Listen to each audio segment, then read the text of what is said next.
2. What's up, baby? Yep. What's good? I legit lost my key.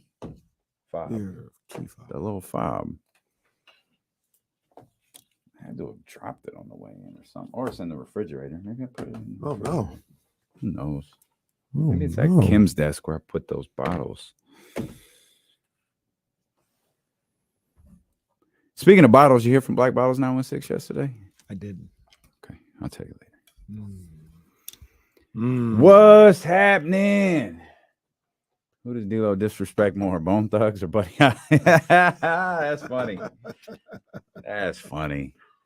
Ain't nothing wrong with Bone. They're just a low piece of hip hop. That's all they are. Ain't nothing wrong with that either. No, just, Ain't nothing wrong with that. you know. Can you tell the not my story of favorite. hip hop without talking about Bone? Yes. Yes. Yes. Yes. Yes. Hey, Riggs. Yeah. We got him screaming D-Lo, KC, D-Lo, KC, D-Lo, KC, D-Lo. We got him screaming D-Lo, KC, D-Lo, KC, D-Lo, D-Lo. We a number one spot for some sports, huh? Got the city going crazy when we work, huh? We top 2, but we ain't 2, we in first, huh? And when you need the real, we is who you search, huh? D-Lo, KC, D-Lo, KC, D-Lo, KC, D-Lo. We your number one spot. Let's get them vibes going, baby. Come on. Let's get them. Let's get them. I mean, let's get them vibes going, man. Come on. We're gonna have a vibe on the first commercial break. I got to talk about that. We have to talk about that. Talk about what you just asked me. Yes.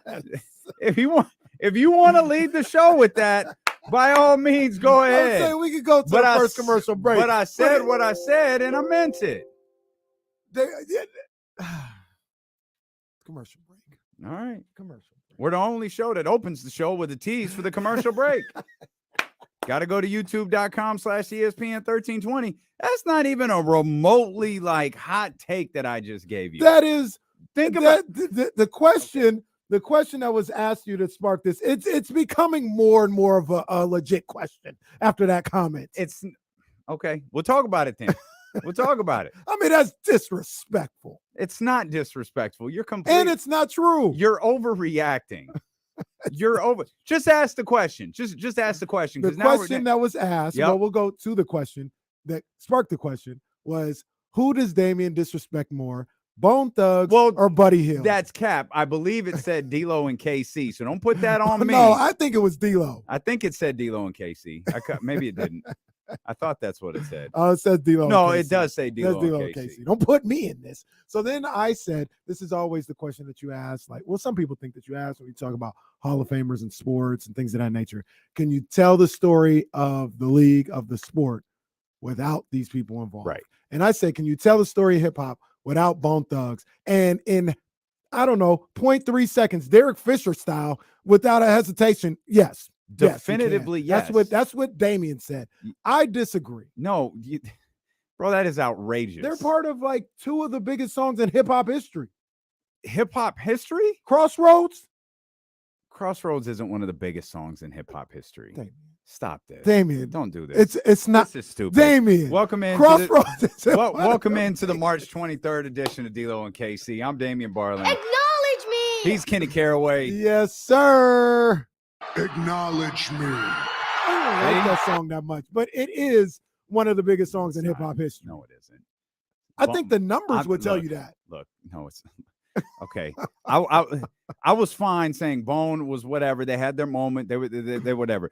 To say you can't tell the story of hip hop without them is ridiculous. Now you're going to make me a step further because you're kind of pissing me off. No, because you're Bone talking about easy. Bone is a dime a dozen. Oh, see. Bone. Now this is just gone too How's far. Bone different than Twista?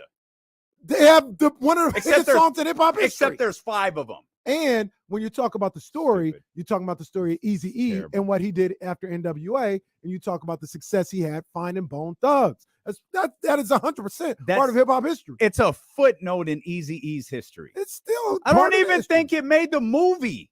What? Did it make the movie? No, it passed. It before. So you're telling me before it Eazy-E really found popped Bone Thugs off. and Harmony? No, it did not. But Eazy-E was alive when Bone came out. Yeah, he did find him, I know he did. It didn't even make the movie. but they didn't talk about. He went that. from They didn't talk NWA, about then he that. died. And that's not even true. Then that's he not went even from true. NWA, and then Chronic came Yeah, out, and then Eazy-E's Dr. dead. Dre was actually also sucker punching this is everybody absurd. and was This was super rapper. This is out absurd. there This is in ridiculous. that movie. Dr. Dre was afraid of nobody and beat up everybody, stood up to Suge, walked out in front of him, beat up his people. It's ridiculous, dude. Super rapper. You Dr. could Dre. tell the story of hip hop without Bone Thugs and Harmony, and you could do it rather easily. Wow. Disrespect. Speaking of disrespect, Bonta Hill's going to join us. That's a hell of a segue. He was at it again this morning. Hollywood We're Hill. gonna talk to him. He was at it again this morning. Oh, he had some things to say. Oh, yeah, I'll be tapped in. After his Dubs finally got a road win. Swear to God, between our boss singing the praises of the Warriors and Steph Curry and Jordan Poole and Bonta Hill, it's like, all right. Hey, but We see y'all. you said something, and we are lock and step about that. Sides will need to be taken. Yeah, because There is no right in the middle. We need to know who exactly you with. And the Friend sad of thing foe. is, the girl's office, the woman's office across the street from our studio, across the hallway from our studio, she's going with the Dubs because I know that financial number she was talking about. I'm damn near rooting for the Dubs to make the play. But isn't that just for them to make the That's playoffs? that's it. So once they're in there, that's already taken care of. Friend or foe, she riding with us. I'm gonna tell her right now. She riding with us. good luck with that. I'll do the gritty Because in front it's of not her like office. the money. Go do it right now. She probably ain't even over there. She probably ain't even over there. So I just But yeah, always do no. the gritty in front of my office. Lines will be drawn. Bonta Hill. Why Bonta? Why? Coming up at 2:20. Wow. Bonta will be with us.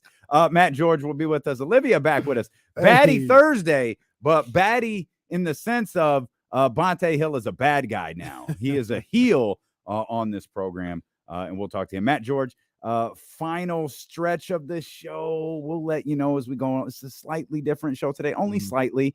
We're going to the NCAA tournament following today's show, so we're going to dip out just a smidge bit The early. station is. We're not going to this. We are not going to the tournament. The station, yes, ESPN 1320 is going to the NCAA tournament. So full Thursday for you. As always, some big games in the association last night. We mentioned the Warriors. They beat the Mavericks. I'm not going to do this like whole, okay, can it happen? It seems pretty clear, though, it can happen Monday.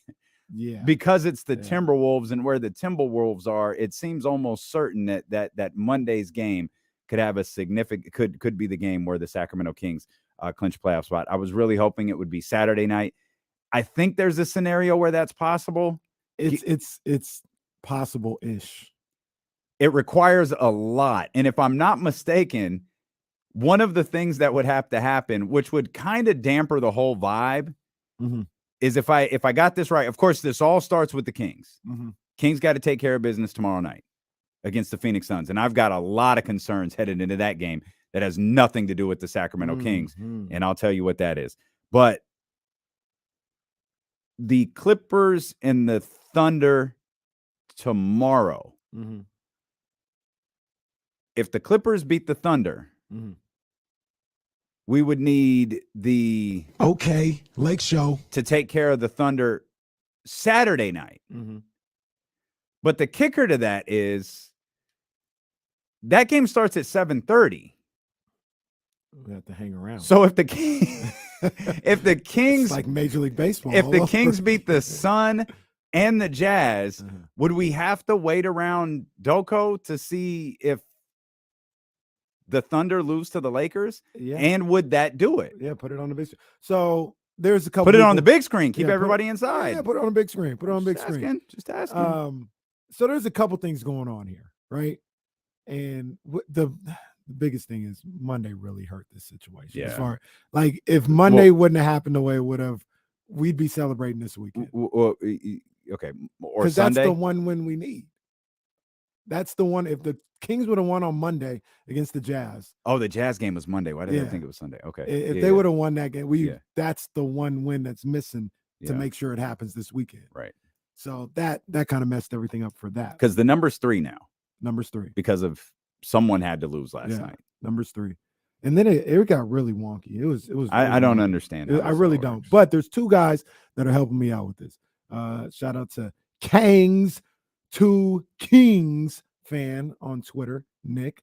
He had a scenario where he said, because I asked, I was like, look, how do we get this done on Saturday? That's all I'm really caring about. How do we get it done on Saturday? He says the Kings clinch on Saturday if a team with 36 losses does one of the following: 1 loss plus 2 wins by us, Mhm. or 2 losses plus 1 win by us. Assuming it's the Thunder, and the formula he used, talking about the next guy I'll talk about, has the +1. You should be able to make that number 2 instead of 3, since we own the tiebreaker. So that I lost him in the last sentence. You lost I just me. lost him. But Jay Cliff, who's done a phenomenal job with this, Jill Ads has put out his spreadsheet, and he's done a really I've been good meaning job. to tell everybody I don't understand them. I kind of get it. I just need a breakdown of what happens this weekend. Well, so he says the Kings own the tiebreaker against the Thunder. Kings don't have the tiebreaker against the Timberwolves, so it's 3 games to truly clinch against the Wolves. But the Wolves don't play until Sunday. Yeah. So while tying them is Like, and it's not they don't clinching-ish, it's not they don't play 2 games till Tuesday. They don't play yeah, again. they don't play at all till Sunday. till back to Sunday. back when they come here. When Yeah. they play them on Monday. Yeah. But so like the whole thing he talked about was Saturday, if all that stuff happened, that's clinching-ish because you're tied, but no true clinch is possible by Saturday night, according to Jay Cliff. Math sucks. So do we? bro. Math So is so terrible. look, if that happens, do we accept the clinching-ish? I mean, because it's like tied, and the only reason they didn't clinch is because they don't have the tiebreaker against the Timberwolves. No, you got to wait for it. I think you got to wait for it to be. But what if you they got to lose wait on Sunday? You got to wait. Then for we the- have nothing going on. I think we need to celebrate on Saturday. You need the little X next to your name, next to your team.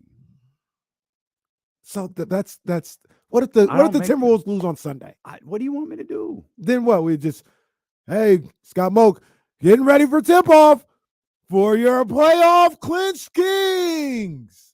Well, that might be what it is. That is not what I want. Well, what do you? If they win Friday and Saturday, we turn it up on Saturday night. All right. All right. That's fine. Well, they got to win Friday first. They got to win Friday. And then they got to win Saturday. Yeah. They've lost to both of these teams this year. They lost to one of them very, very Absolutely. recently. And I have a lot of concerns after last night's Suns-Lakers game, particularly what was said after the Suns-Lakers game that I'm really concerned about headed into tomorrow, given it's Sacramento. So we'll come back. We talk about the Warriors-Mavericks game last night. Oh my gosh! One, I forgot, and I don't know if it was the injury. I don't know if it was my appreciation of Kyrie's game. I forgot how horrible the experience of watching Luka Doncic play basketball. It's the worst thing in basketball. It very well may worst be. thing in the NBA. And the second worst thing, I'd argue the officiating is worse. Ooh. And last night it was on full display. Well, tied for second, because Mark Cuban crying may be up there as well. You don't think Mark Cuban has a legit gripe? Absolutely not. Okay. Absolutely not. It's Really? one of the most ridiculous things I've ever seen. And since video has come out, I can't believe he hasn't deleted these tweets. Well, you'll have to fill me in because I haven't seen the let you video. I saw the game. I saw it happen. Mhm. And I saw the explanation. I saw the tweet. I saw Steve Kerr. I didn't see whatever video emerged today. So I'm anxious to hear what that I was says. out there last night. Huh? Did you? If you watch the broadcast, it's clear as day. I missed it then. You'll have to fill me in. It's D'Lo and KC. We're just getting started here. D'Lo and KC brought to you by Sky River Casino here on Sacramento Sports Leader, ESPN 1320. Donnie, I don't know if you heard. Your man's is in here just slandering the great name of the. I don't even like Bone Thugs like Great that. name. I can't. The I don't think great I've heard name. a whole Bone album more than once in my life. But come on. They Between really are just 3 Crossroads, songs. First of the month. First of the month. You can tell the story of hip hop without talking about 3 songs.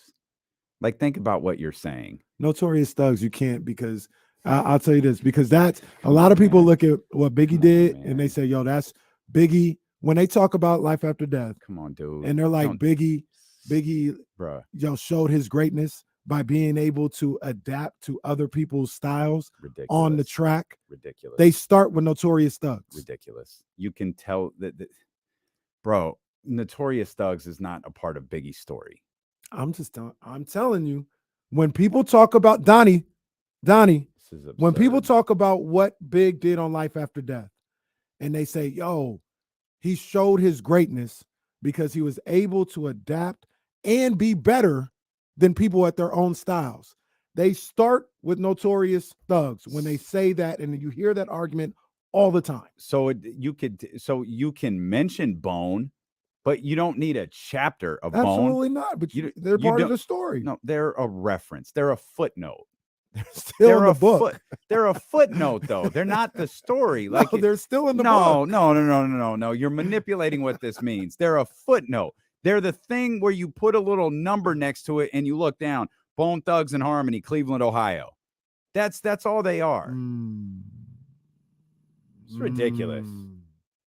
Ridiculous. They may just call him a citation. That's all he is. That's all they are.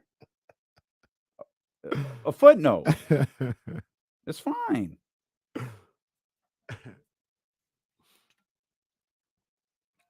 And the thing about footnotes are most people don't read them.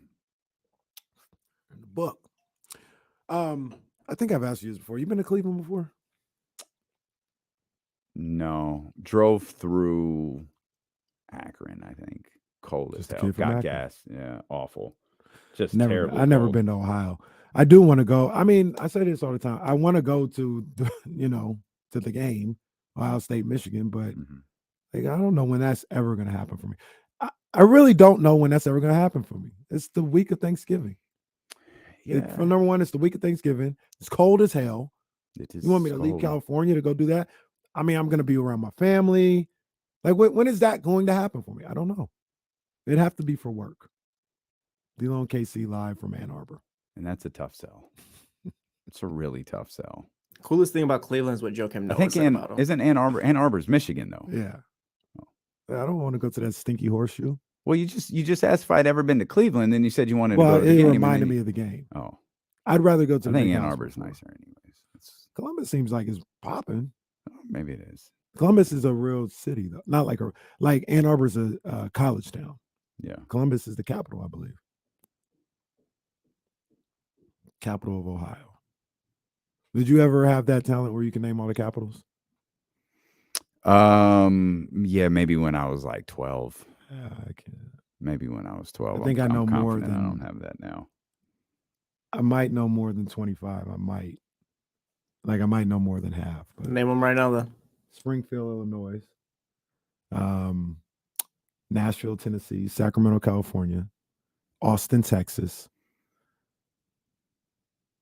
I'm trying to think of what Nevada Don, is. unless you're listing album of the year nominees, if you're listing like rap album nominees, that's not going to move me. If they were nominated for album of the year, like, okay, they didn't win, but I'm confident they weren't. Well, don't sneeze on the rap album of the year joint.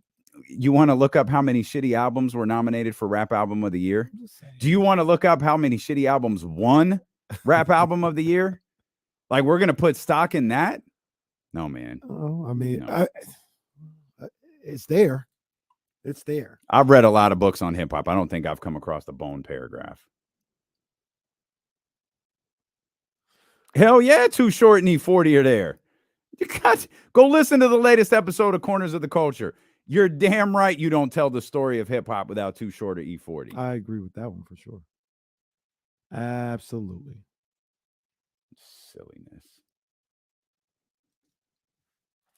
Never doing an episode of Corners of the Culture on Bone. The vibes are hostile today.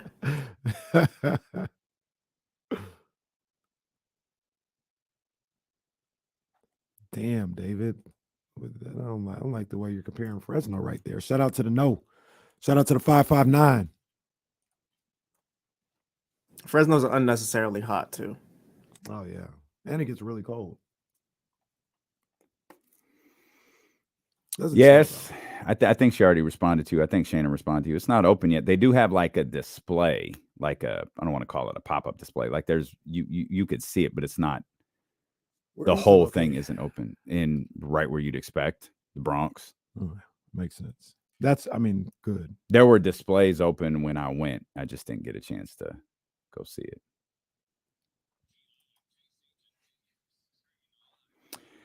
New episode of Corners of the Culture available for you right now wherever you get podcasts from. Stilo and KC brought to you by Sky River Casino. Get in on the action. Sky River Casino is the place to play with over 2,000 of the newest slot machines and over 80 table games. Sky's the limit. It's Sky River Casino where the 21 and over go to hang out and have some fun. You know what I need to do? I have a couple of things in mind after this last conversation we had, but probably not not what you're thinking. I need to go see my guy, Dr. Lance. Oh yeah, that's I need to. You know, I'm not crazy about like getting, you know, the adjustments and all this other stuff, but I trust Dr. Lance. I sneaky love it. You know, I don't you know love who it in the loves moment, but You know Yeah, who watches the videos like I watch people buying sneakers? is it Jasmine? Yes. Yeah. She watches those videos she could watch an hour worth of people getting their backs adjusted. See, I and stuff. can't watch them because it's so like terrifying, but like because you know, Dr. Lance will tell you, hey man, just chill for a second. Yeah. He'll feel that exhale, pop. See, and here's the thing. 9 vertebrae just all in place after that. Here's the thing. He don't have to mess with my neck. No, you got to. You got to. Hey, KC, relax. I trust Dr. He hit Lance, you with though. the Zeus. Remember the Zeus? You just, hey, just relax. Just relax, KC. He hit you with the But Zeus. I can't relax. No, that's gonna make it even worse. Nah, you learn. Just I trust Dr. It's Lance, hard. though. It's I hard. trust Dr. Lance, man. I gotta go see my guy, Dr. Lance. yeah, man. There's The whole family, like Rhys likes the adjustments. What are you doing? You're like 7. But hey, get him started now. Get him started now. He'll be LeBron before you know it. Doing But Pilates. isn't that like isn't like that like how they say you shouldn't crack your knuckles? Because like I cracked my Well, knuckle just now. you But like did. you shouldn't do that. Well, I don't think that's the case. I think it has more to do with, I think your back has more to do with like alignment. I think people like do the thing with their knuckles because they're like available and they make noise and they also provide like a sense of relief in the moment. But I think if you can't do that with your back No. 4, 5, 6 times a day. Right. Right. So you go in there, you get the alignment and you good.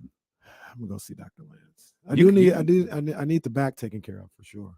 Oh, go to AskDrLance.com. Then he probably does he does the hip and everything. Oh too. yeah, you got to get right. I gotta fool my man, Dr. I got to tell Dr. Lance about the little issue I'm having with my foot that I was telling y'all about. Can you feel it yet?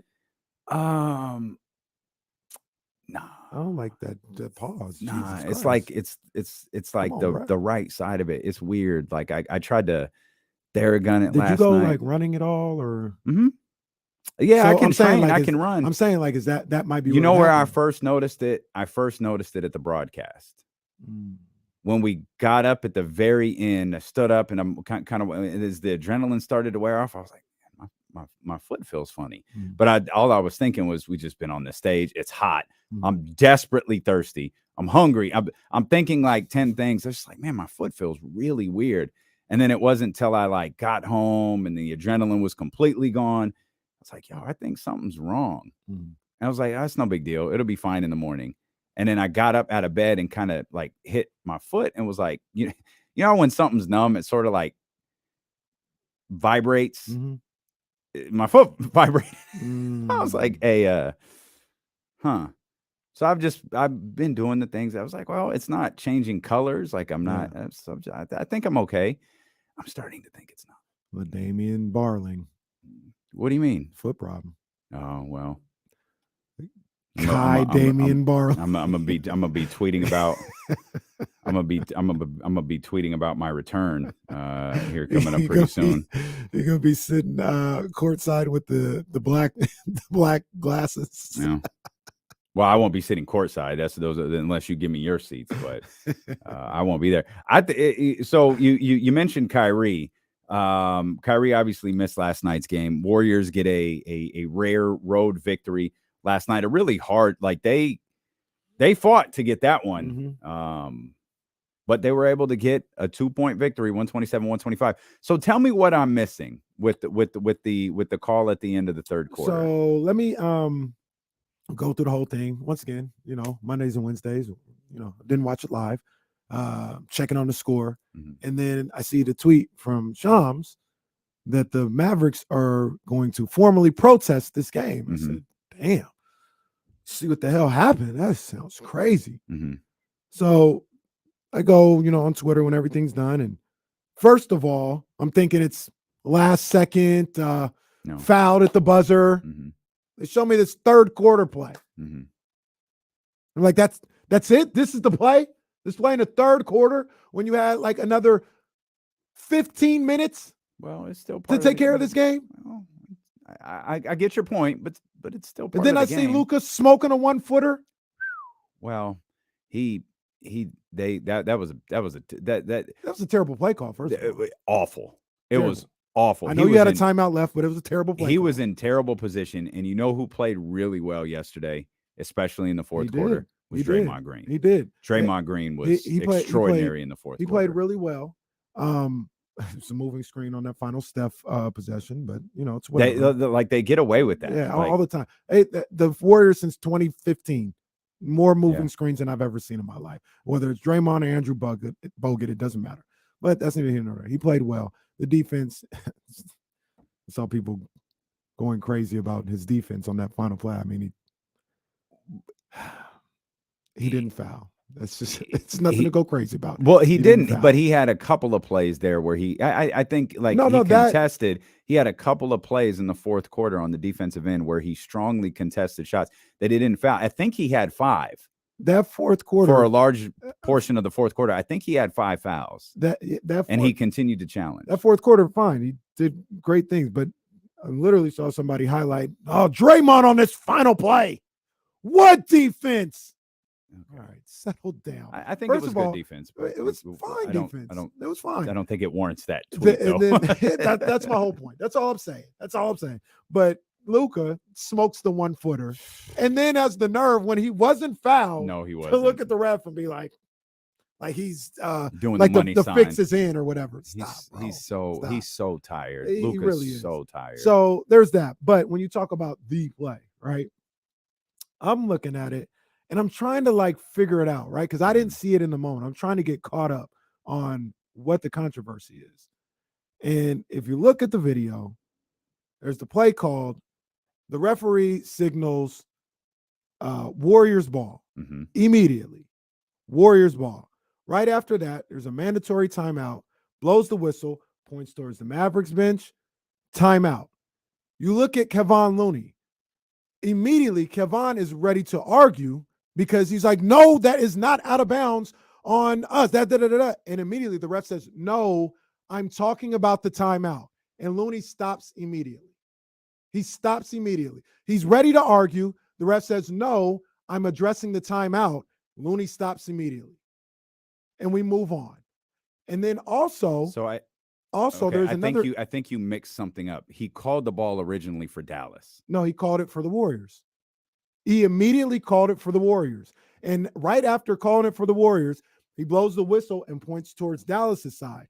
I guess Cuban and all these other people are thinking he's saying he changed the call. He did not change the call. He's signaling there's a timeout. So why did the announcer announce that it's? Because he got it wrong.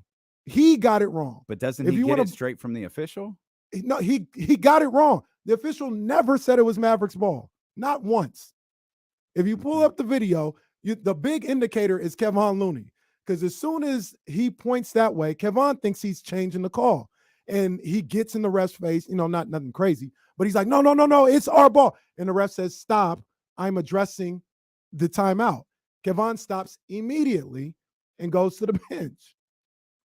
And there's another angle where it's clear that it's Warriors ball. People are walking back to the bench. Christian Wood goes to argue with the ref that no, it should be our ball. This was all like, I saw this.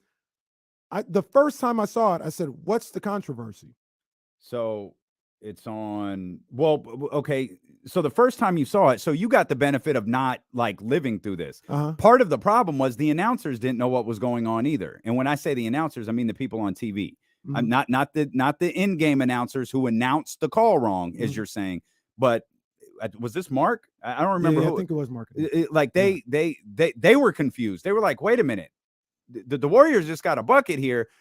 Everyone thought it was Dallas's ball. So the confusion for us was from in the moment, not in hindsight. In the moment, it was announced Mavericks ball. I swear, I'll have to go back and look at it. I swore he pointed to the Mavericks, and then whatever you say happened after that, because the Warriors scored on their side of the court, right? He went like that. He pointed the opposite direction. No, he immediately. Maybe okay. I guess I don't know what the F I'm talking about. No, I mean you can pull it up. It's immediately. Maybe I've got the sides Warriors of the ball court mixed up. Immediately Warriors ball. Now where people got mixed up possibly is he immediately points Warriors ball and with no hesitation points towards the Mavericks direction to signal the timeout. So maybe that's where people got mixed up. But he immediately and emphatically points Warriors ball right after it's done. See, I keep finding the play and not the out of bounds play. Yeah, So here's the out of bounds play. Wow, this is a TikTok video. Jesus. Whoa, got it. Whoa, got it. I can find it and tell you. He got the play. But he immediately does that. Now, if people are confused with that or whatever, I'm not telling people not to be confused. Like I didn't live through it in the moment. So in the moment, yeah, maybe you're confused about it, but like, oh yeah, he points Warriors, and I see him. Yep, okay. And look at Kevon Looney. Yep. And he says, "No, Looney." So okay, again, this falls on the shoulders of ESPN also, because they never showed the part. They didn't show where you got it here. Well, I'm saying this like you're seeing it. They always go to the referee when he's pointing to the Mavericks bench. And even when they showed this replay, they continue to be confused by it because they didn't show the whole goddamn replay. So you clearly see him pointing to the Warriors side and then turning around and then pointing to the Mavericks. And you see the whole thing with Kevon, because Kevon's ready to argue. The bigger says, issue. No, wait, I'm calling a timeout. It's still your ball. Kevon stops immediately. The biggest issue is the announcer got it wrong. So if that came from the official or the announcer announced it without conferring with the official, that's where the biggest flaw comes in, because it's announced over. And I'm not talking about Mark. I'm talking about the Scott Moak. I'm talking about the PA announcer who says, and of course, Scott Moak would never allow this to happen. Never. He immediately announced Mavericks ball, Mavericks timeout. Yeah, that's his bad. I can fault somebody else. The dude on the sideline. Well, that's the second part of this. How, if you thought it was your ball, look at what happens when the Warriors take it out. All 5 Mavericks are away from the basketball. There's nobody there to take the ball out. What the hell are you doing, Jason Kidd? I also need to know, are people still pretending Jason Kidd is good at his job? Because this stretch with the Mavericks has really exposed this dude. I'm just like you. I'm just watching just like you guys are, to this nonsense last night. Like what? So what out of bounds play was that? Where nobody takes the ball out. Like you think it's your ball. You think it's your ball. All 5 Mavericks are on the other side of half court. What out of bounds play is that? I mean, it'd be one thing. The ball's back in play. There's not, you think it's your ball. You know it's your ball. That whatever. It's Dallas ball. Nobody's there to take the ball out. But if you call timeout, wouldn't you be at half court? That's only in the last 2 minutes of the fourth quarter. An NBA coach should absolutely know that. If Kenny Caraway knows that, an NBA coach should know that. I need a wide view of what they were doing. Standing there. 2 of them are just standing at half court. Looking, 2 of them are standing at half court, looking at the Warriors take the ball out.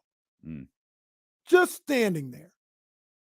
So let's just say all this in real time is super confusing. I didn't go through it, so it could be confusing. That's just a horrible. It's a horrible job by ESPN to not air the replay with the description of what happened.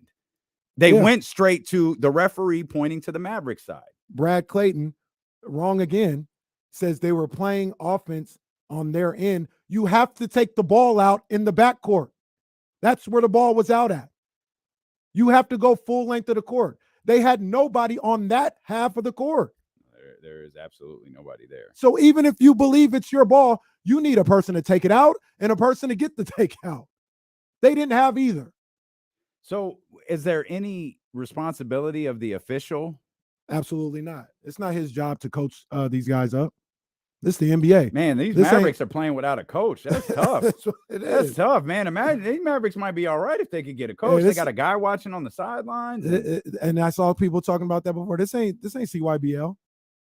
You're damn Jason Kidd. You're the head coach of the Dallas Mavericks. You shouldn't have somebody where they need to be at all times. Somebody should know what to do at all times. If not somebody on the court, the head coach absolutely should. It is not the ref's responsibility. You can look, if you look at when the Warriors score, the ref is like kind of looking like he doesn't immediately give it to Jordan Poole. He's like, all right, blow the whistle, ball's in bounds. Ball's in bounds. Here, Jordan. And Jordan is like, give me the ball. Give me the ball. Give me the ball. And they score. But it's not his job to be like, hey, Mavericks, you have a coach that has no idea what's going on. Come down here and play defense. So the whole point was, even after all that, right? They're all confused. Even the Warriors are confused. When Jordan Poole inbounds the ball, he's like, go. He points to the basket. Go score. There's literally no one here. Well, you saw Steve Kerr. He was talking about after the game. He was like, I had to take, because he knew it was his ball. And he's like, I had to like take a second when I didn't see any Mavericks. Like, did I get that wrong? He said, I had a play drawn up and everything because I knew it was my ball. And I took a second to be like, did I get this wrong? No, it's our ball. It's good. But the whole thing about it that I say with Mark Cuban is, in the moment, like I said, ESPN's fault, the arena's announcer's fault, whatever. In the moment, sure, you don't know what's going on. It's clear now. Yeah. Like, it is absolute. When you go back, you look at the film, you look at what's going on, it's clear what happened. Drop this stupid ass protest because you look ridiculous. Well, I don't know that they filed one, did they? I thought Sean said they formed last night. He said they were. They were. I don't know if they did or not. Okay. I feel like if they did, we would have been alerted. He said they were. Mm-hmm. He might not want to do that. No, and take the tweets down too, because he was out there saying this was the worst officiated moment in the history of the NBA. Stop. Well, it's not. Officiating is pretty bad, but it is not necessarily because of that. Yeah. You also have the biggest. You also have the most obnoxious player in the entire league on your roster. So you should just fall back when it comes to all things officiating. Like the fact that the fact that he turned to the officials, did the money thing after just clearly not being fouled by Draymond Green, at all. In fact, it was Luka who went Earl Campbell into his rib cage, went up, didn't have the space because Draymond Green didn't flop, nor did he budge. Right. And he goes directly up under the basket and just somehow he didn't even barely miss it. Like, he missed it. Smoked it. And then has the audacity to look at the ref and be like, you're getting paid off. Son, please. How much money for the plastic surgery, brother? Nah, Luka's the worst. Luka's the worst. I don't enjoy watching him. He's an unbelievable talent. I mean, his game is nasty, and the arguing that he does with his game is also nasty. If he was here in Sacramento, you feel different. Maybe, but he's not. He's in Dallas, and he's unbearable to watch. He is. He's not enjoyable. He is absolutely not enjoyable. And I'd argue the Kings would have put a better team around him than Dallas put Oh around my Luka. gosh. and look, this is borderline what Dallas is gonna look That's like next year. terrible. Ooh, Because Kyrie gonna be gone. man. They ain't even gonna have Christian Wood. Kyrie is absolutely walking into a situation next year where he's going, look, man, I can't, nor do I want to play 40 freaking minutes a game. And Yeah. in Dallas, He said that the other day. you don't have no choice. he said that. Kyrie's a funny dude sometimes. He said, I guess he had a good game or they won or something like that. And I think he had hurt his foot Yeah. or something like that. And he said post game, he's like, yeah, unfortunately, I had to play 41. Yeah. minutes." Yeah. It's not gonna work. Oh, he knows And he knows who he is. It's not gonna it ain't gonna work this year either. Like No. I thought they fought pretty hard. They got obviously an incredible performance from the rookie, Mhm. but Yeah. I mean, unless that's who that kid is now moving forward, you're putting a lot of responsibility on him. Not that he can't be, sure. Like maybe not like he was last night, but sure he could be a scorer for you. Yeah, but it's not enough. It just ain't gonna work. It's not enough. It just ain't gonna And work. they got Luka. He's starting his contract extension next year, so he's got big money coming up. Mhm. They're still gonna have some money to do something, I think. But I think they still got. Did they? I think they did. I was about to say, did they trade Bertans? They had to trade Bertans, so he's not on there. I mean, I guess they'll have some type of money. To sign But who? I What don't free? know. I'll ask again. What I don't free know. agent has ever signed in Dallas? Yeah, and this isn't even a strong free agent class. Mm. I think don't there's even know a who's- real concern. We talked about it yesterday. They don't make it. They don't make it this year They're gonna throw $120 million at Harrison Barnes. to bring him back. I'm To bring him back when they traded him before. Harrison, take After they that. gave him that contract, to Harrison, bring him take back. that. Take that money. Because I don't. Who is the marquee free agent? Well, Kyrie. Kyrie is. Yeah, but he Kyrie is the You're marquee right, free he is, agent. but I don't think that's. Yeah, I don't think Kyrie at this point in his career is a game changer on that level. Like you want to lock yourself up to like 4 years and however many, how much dollars for Kyrie Irving. I love Kyrie. I don't know if I want to do that. I don't know if I'd want to do that. Looking at it right here, James Harden, Russell Westbrook, Mm-hmm. Chris Middleton, They're okay. Kevin Love, D'Angelo Russell. Yeah. Maybe you go get D'Angelo from the Lakers, but if the Lakers Doesn't give him sound money, like it. if the Lakers give him money, I don't see him passing that up to go to Dallas. I gotta see. I don't think.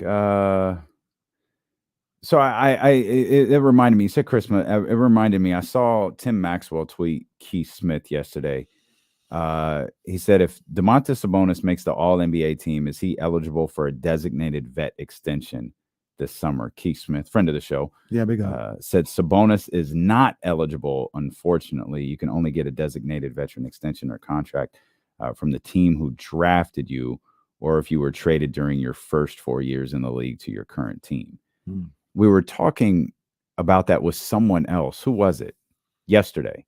We were talking about Jaylen Brown. Jaylen, and Jaylen absolutely does qualify because obviously he was drafted by. What are the reasons why he doesn't qualify again? He wasn't. Wasn't drafted by the Kings. That's right. And when he was traded from the Pacers, he was on an extension, so he's not in his first. He's not in his rookie contract. Gotcha. So like Tyrese can get it. Right, Yeah. like Tyrese can get this extension should he make Right. All NBA in I time. think Ja can get it as well. That's where I heard the conversation. Well, Ja hasn't been traded. I meant like No, he could get it like Jaylen Brown could get it though. He can get. He may miss out on like $40 million because if he doesn't make. I was more trying to highlight Tyrese could get it even though he's been traded Gotcha. because he I was get you. traded I in hear the you. in that time frame. I'm looking at the. Sabonis was traded twice. It's crazy, right? That is crazy. It's crazy. I'm looking at the free agency for the next like 2 years. I don't know where the Mavericks get better. They're gonna have to figure out something with a super trade. Maybe get somebody like they got Kyrie on an expiring and take a chance. But Mhm. Hey, I'm D'Lo. That's not my problem. not my We'll come problem. back. We'll talk Kings basketball. We'll talk more of what went on in the association now that we cleared up all of that Mavericks nonsense right there. It's D'Lo and KC, brought to you by Sky River Casino here on Sacramento Sports Leader ESPN 1320.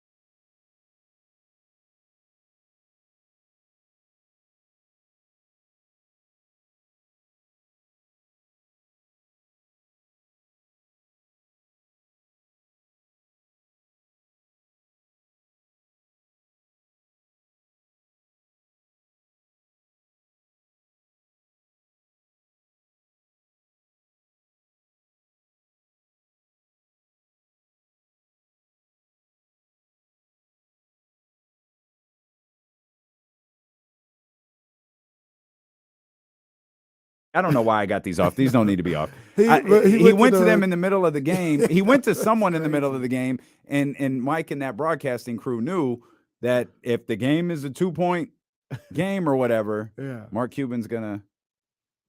That must have been pretty wild watching it live. Like I said, I didn't see all of it live. Well, at first it was funny. It was like, because at first my thought was, I'm gonna fuck Jason Kidd up tomorrow, and then it was when they ran the replay, it was like, wait, that's weird. Mhm. Can't you, like, don't you have to fix that? And then I've never in my time in the NBA seen something like that. It's like they just forgot whose ball it was. Like, and all I could think of was LeBron. Hey, that's our ball. That's our ball. That's our ball. That's all I could think of. It's like, where's LeBron? And the reason no one did it is because it was just dumbass Jason Kidd. And look, if I'm Jason Kidd, I'm pulling a LeBron. Like, if I really believe it's my ball, Yeah. like, I'm running to center right. court. No. Look at this now. You're wrong. It's our ball. Like, he's just asleep at the wheel. He is asleep at the wheel. It's just terrible. Mark, there's, man, not my problem. They're not going to be good for a while. And I'm going to laugh. Nope. What happened? Nope. He asked if I watched Snowfall. That's the only episode I haven't seen, though. I heard it's going crazy. I'm guessing. What is it, 5 seasons? This is season 6 right now. My mom. I gotta go from the start. My mom's going to be here tonight, so I'm guessing that's probably a Sunday watch. Guessing that's a Sunday watch. Kings, yeah, Saturday. Yeah, no, that's a Sunday watch. Yeah, you'll be watching Timberwolves on We'll Sunday. be able to relax. Yeah. All right, so what do we do? Ready to what do we celebrate. do? Timberwolves lose on Sunday. We clinch. Are we just going down to Doko? Can it wait till Monday? No. Can we consolidate our celebrations? Can we consolidate my That's why I say just make it Saturday. If they win Friday and Saturday, let's so my just plan celebrate on was like Saturday. I'll stay on Saturday. Mhm. I'll stay. I say we just make it on Saturday. And if they lose Friday, I'm not staying. No. Because then I gotta come back Sunday or Monday and stay. Yeah, and that's way more complicated than Saturday. Got to get Friday first. And well, you got to get Saturday too. But Roddy's coming on Saturday. There we go. Hey. There we go. There we go. Or is it Miss Lowe? Okay. Oh yeah. Well, I'll be there on Monday then. Boy, Rich from anywhere. Oh, let's go. I'll be there. Okay. Let's go. I'll definitely go Monday. Definitely go on Monday. Yep. You're right, Dr. David. You are right. I will tell my mother hi from the chatty house. Indeed, I will. Mark Wong. Did you catch that? Did you catch that we've never watched D'Lo and Casey moment during the meeting?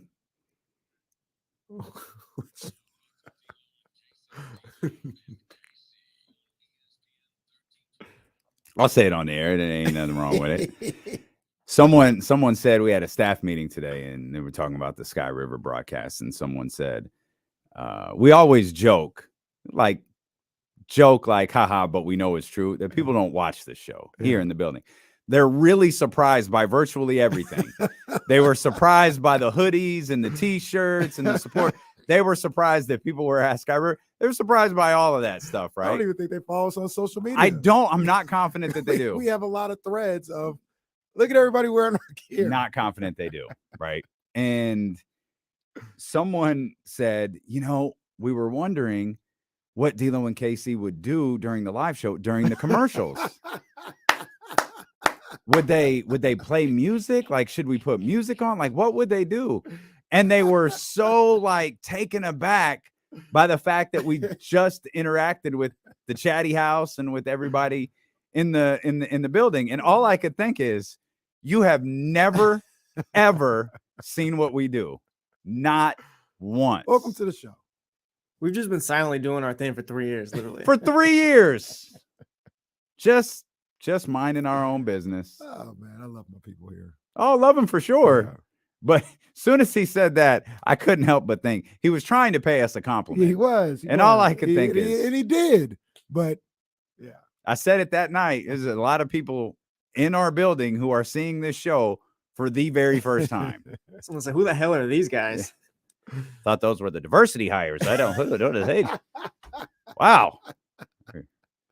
Look, you guys work for 102.5? Look, are you guys the mixed DJs? What do you guys got the turntables? What you guys doing up there? And Jordan Meek says, "Be your own people." You guys here for the Fortune podcast? Sorry, guys. February over. I'm not sure. I'm sure what it is. Oh man, good stuff. Wait till they see Fieldhouse, though. Woo! Yeah, wait till they see Fieldhouse. I mean, Wednesday. shout out to the wake up call though. Like we thought he was doing something. Yeah, he didn't have to say numbers. First of all, I kind of resent the fact that he did that. That pissed me off a little bit. Like they're trying to pay us a compliment, and they're talking about how the wake up call. So they're having like this big event, right? I think it's the old sugar mill. Shout out Clarksburg. And shout out to D'Lo and KC. I think it was Megan, our girl Megan did it. Yeah. Shout out to D'Lo and KC and the wake up call. They quote sold out their events in the wake up call. Theirs was in like an hour, like 400 slots in an hour, and D'Lo and KC was they were 150 in 3 days. I thought, you know what? I was a little upset by that because we didn't push the urgency of doing it for like, hey, you've got to do it today. We could have. Yeah. We could have done what the wake up call did, but we didn't. And you can still be a part of the April 5th watch party at Fieldhouse. We're going to be giving away VIP booths next week. VIP booths is guaranteed seating. So we've got that. By the way, I think all that comes with the VIP booth. I don't know this for sure. I think it's just the booth. Yeah, it's just the. That's going to be valuable that day. It's just the guaranteed seating. But you could still be a part, even if you didn't RSVP. You have to get there early. Mm-hmm. The Chatty House, the D'Lo and KC crew. Even if you're not in the Chatty House, even if you're listening on the radio or the Odyssey app, you'll come through. We are taking over Fieldhouse American Sports Club to watch the Sacramento Kings take on those Dallas Mavericks that we were just talking about. Absolutely. Right there. Kevin Huerter back at practice today. That's good to see. Big ups. Still listed as questionable tomorrow. No clear indication if he's going to play tomorrow. Past, he practiced today. That's okay. He was back on the floor.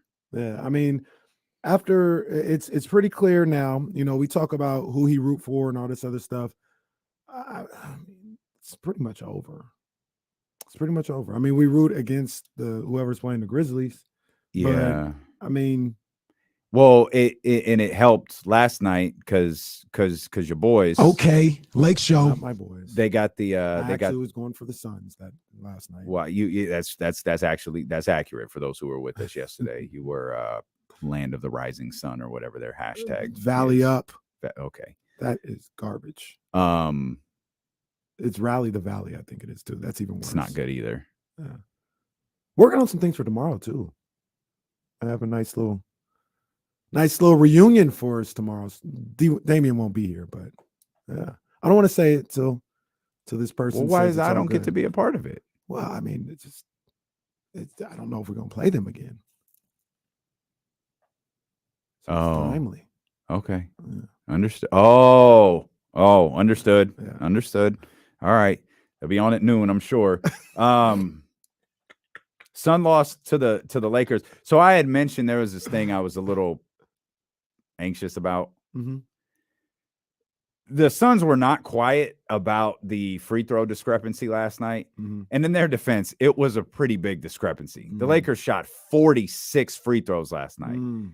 Monty Williams wasn't exactly quiet about it either. And all I could think of is Phoenix has got Sacramento next.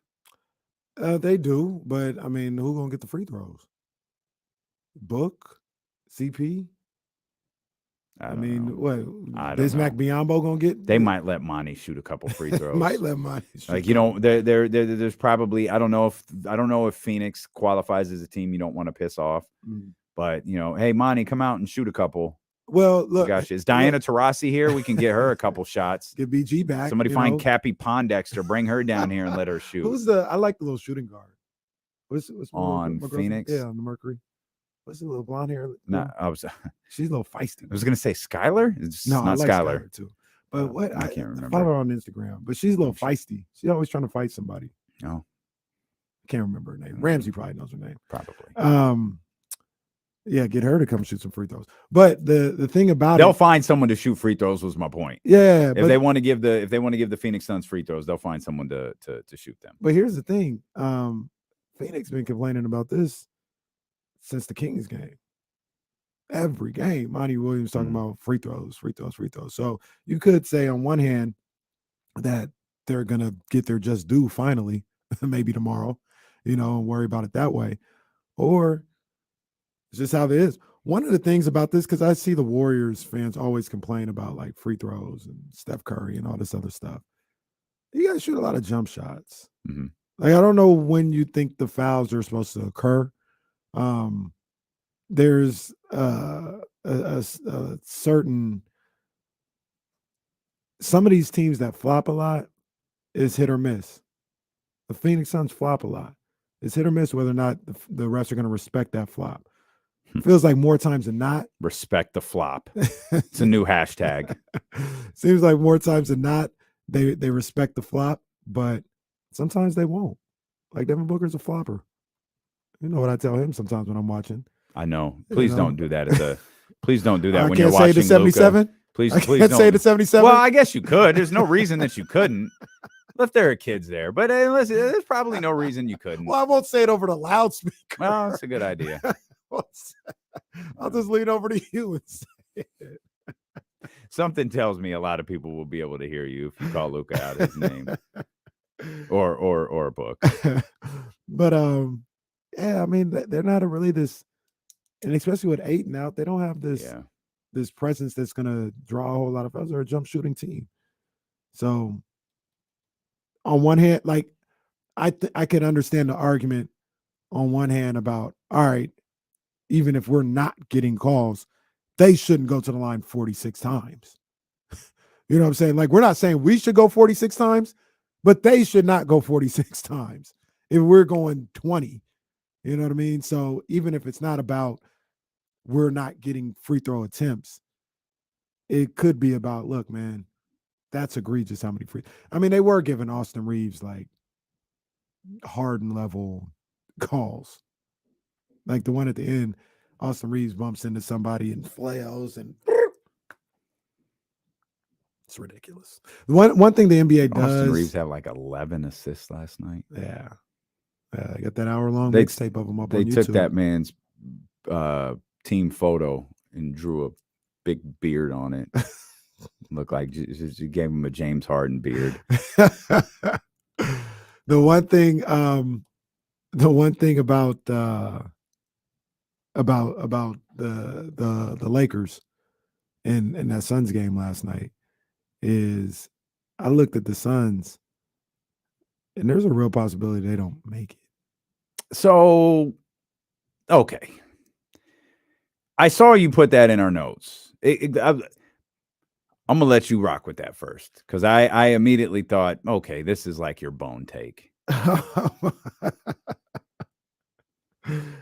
They are 38 and 34. Mm-hmm. You're saying don't make the top 6. for sure don't make the top 6. They mess around, they might not make. Okay, The whole thing. You're gonna have to explain that. So Phoenix, they're not gonna have no Kevin Durant, right? They have, I think they've lost considerable games. Yeah, they've lost 5 of their last 6. The one win they got against Orlando, I was watching that game. They won by 3, and it was more about Orlando messing up than Phoenix like winning that game. They're playing terrible basketball right now. And you look at what they got coming up. We talked about this the other day. I think we even talked about with the Suns, but the other day with like Memphis and teams that have something to play for. Their remaining schedule is at Kings, versus Sixers, at Utah, versus Timberwolves, versus Nuggets, at Oklahoma City, the Spurs, Denver again, at Lakers, at Clippers. Okay. That's tough. And Ayton's out now too. Who knows how long he's going to be out? Yeah, we know he's not on the trip, but outside of that, we don't know. Man, I'm not predicting it. But they're in that danger zone now. They're in that danger zone. Danger zone. 38. So they've got 3.5 on Utah and New Orleans. I'm sorry, 3, not 3.5, 3. I'm sorry. God, that seems like a lot with 11 games left. It does, but they've keep losing. 10. They've lost 5 or 6. You think that you really think that's going to keep up? Last night I thought they would win. And they were never. They got it. I think they tied it at one point, but it was like consistently 11-point game. It didn't against feel the Lakers like they were team. going to win. They're playing well. I don't think that Lakers team is that good. I don't think they looked good last night. I don't think the Lakers played well last night and they beat Phoenix. Yeah. So it's like but that could be a game though. This could be a stretch. Like now we're talking like a stretch. Would you say 6? This last 6 games? It's going to go to 16. A 16-game stretch where they're. But I mean, you would realistically have to be 2-8 just in the last 10. Well, what if you go 3-7? I'm asking, is that enough? It probably depends on who the 3 are against. Yeah, I mean, I'm talking to like miss everything to get into the play-in. Like you think, and not think because they're capable. They're capable.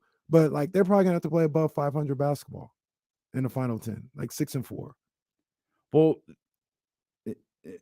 no, I don't think so because they already have those. They already have the cushion. It's not much of a cushion, but they have one. So I don't think you have to play that because then we're doing the thing that other people do with the Kings. So Minnesota's going to start winning at a higher clip now. Maybe. One last night. I'm not saying that means anything, but Oklahoma City, they're playing as good as anybody. I like Oklahoma City. We're not even going to talk about Dallas. Like someone, and I guess it doesn't have to be all of those teams. It really just needs to be one of them. We don't think it's going to be Dallas. I don't particularly think it's going to be the Los Angeles Lakers. So it boils down to, could it be Oklahoma City winning at a high clip?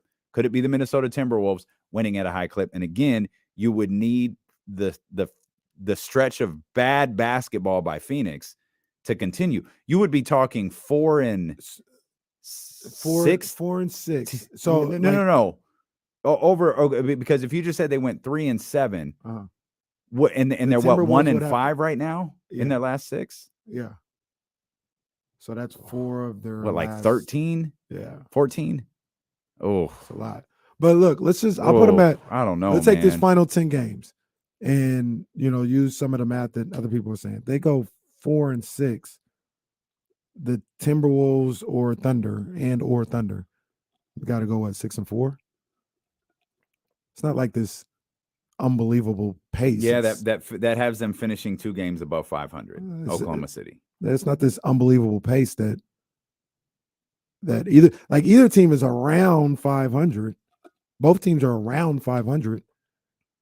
So yeah, for them falling completely out, that would be a catastrophe. I don't know if that. Oh, that would be. I don't know if that'd be catastrophic. Is realistic. I do think I do think they could fall out of the top 6 though. One of the sneaky, maybe not even sneaky, one of the biggest games of the extended weekend is tonight. Mm-hmm. It's that. I think we'll learn a lot about the Thunder and their chances, particularly for top 6, before the weekend even gets here, because they've got the 2 LA teams. That's actually tonight, right? Thursday and Friday. Tonight, yeah, tomorrow, Thursday and back-to-back. Friday. Yeah, I mean, this is people have said it a lot. I understood it. We kind of scoffed at it or whatever. This situation really is crazy. It is 4 through 11. Well, you could even go to 12 with the Pelicans. This is kind of trippy. This is trippy. A bad night really could get you in the play-in from the top 6 to the play-in. Oh yeah. That the last week of the regular season for, I think mostly for the play-in, is going to be pretty. It's going to be like that year of a few years ago where Houston fell from, was it like 2 to 6 or something like that, because they lost on the last day of the regular season. Sounds right. It's going to be, there's going to be a lot of that. Obviously, that's not going to, I don't think that's going to happen at 1, 2. Yeah. Don't think it's going to happen at 3, though it is Sacramento and Denver at the end of the season.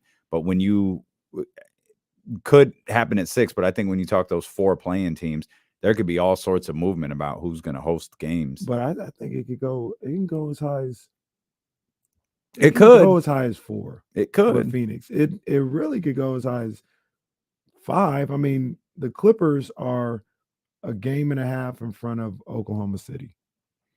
Clippers are 5. And Oklahoma City is 8. Yeah. A game and a half. So well, and that's why that game is so big tonight. Yeah. They play tonight. They're a half game behind, and they might have this tiebreaker. Because they won the other night. If they won tonight, I'm talking about the Thunder, I think they only played 3 times. So they would have the tiebreaker in that situation. I think the Warriors are going to move up. You think the Warriors are going to move up? I think they're going to move up. Okay. And the Paul George injury is a open door for them for that. I thought the Clippers were cooking. When they had everybody playing, it looked like they started to feel good about each other and things were going well. And then Paul George goes down. And I think that's going to be a bit of a setback for them. I don't know if they fall out of the top 6, but I do think the Warriors catch them and pass them. This is what Bonta Hill coming on at 2:15. Hollywood Hill. This is what was said earlier. One of the producers on there was like, Butcher was like, I talked to the producer. Sorry, it took me the Thunder have beaten the Clippers 3 times. They played 4 times? They played 4. They played the 25th and the 27th of October. And the Thunder won both of those. Huh. I wonder why the Kings didn't play them 4 times. I don't know, but they've already, the point being, they already have the tiebreaker. Yeah. You need the game, though. Yeah. Like the tiebreaker's fine. You need the game tomorrow. Yeah, absolutely. Tonight. Yeah. Tonight. Sorry. You need the game tonight. Absolutely. But Butcher said, I was talking to the producer. I forgot the producer's name. And he goes, he was telling me, the Warriors could get up to 4. And Hollywood Hill goes, I'd rather stay at 6. Take on the Kings. Okay. Or the Grizzlies. I'd rather stay at 6. Okay. All right, Bonta. We'll see you in about an hour, Bonta. We'll see you. We'll see you, Bonta. That's why I don't want this series. I like Bonta. I like Stacey. I love Stacey's coming with us, man. I'll tell you right now. I don't think she is, bro. Stacey coming with us. She's got her little gold and blue heart emojis that she tweets for Klay Thompson. And every time I look at her stupid Instagram stories, ain't seen one ESPN 1320 graphic though with Domas or De'Aaron. No, ain't seen no purple hearts and no light the beams. Nope. She was very non-committal today. She was very committal. She was very committal. She just didn't want to say it. Yeah, she's riding with them, and that's all right. That's all right. But yeah, it'll be ugly. It will not. I do not want that series to happen. They were ready to turn on Kyle Matson. They said Kyle Matson showing us too much love. I'll tell you what, this is friend or foe. This could get crazy. Now I don't think the series is gonna happen now. I think they're going up? I think the Warriors are going up. They're a half game behind. Well, they'll move up tonight if Oklahoma City wins. Mm-hmm. They'll move up to 5, and that will put them.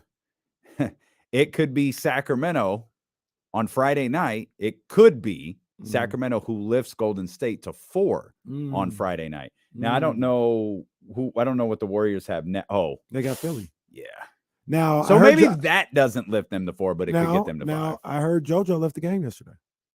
Oh, I missed that. Calf strain. So. And they're on a road trip. Like, they're here. Yeah. Now, they beat the hell out of Chicago. It wasn't a close game. Yeah, so that was. It could have been precautionary, and just monitoring the situation. But yeah, the funny thing about that is like. Just like I don't know if you ever see like New York City, they have the people that, I don't know why they do this, is really crazy, but they would be like on a skateboard and they would hold on to a bus and they would just like basically catch a ride with a bus. Mm-hmm. It's kind of what the Thunder would be to the Warriors, because the Warriors would move up to 5th and the Thunder would gain a half game on the Warriors with a win tonight too. And they just riding the Warriors' coattails all the way into like 5th or something like that. Here's a fun note for everyone. Most consecutive 30-point games this season: Joel Embiid 10, Luka Doncic 9, De'Aaron Fox 8, Giannis Antetokounmpo 8. De'Aaron in there. Better show that man some love. Better show that. That's an all NBA player. I missed the actual listen. I heard Mark Jones was like not letting people steer away from the Kings last night. Oh no, not at all. Not at all. What was he brought saying? The Kings. He brought the Kings up when he didn't have to. Like even at the beginning when they put the graphic, the playoff graphic, the standings. Standings, yeah. And Mark's like, well, there's Phoenix behind the Sacramento Kings. And Sacramento was relevant to that part, right? Because they are. It's if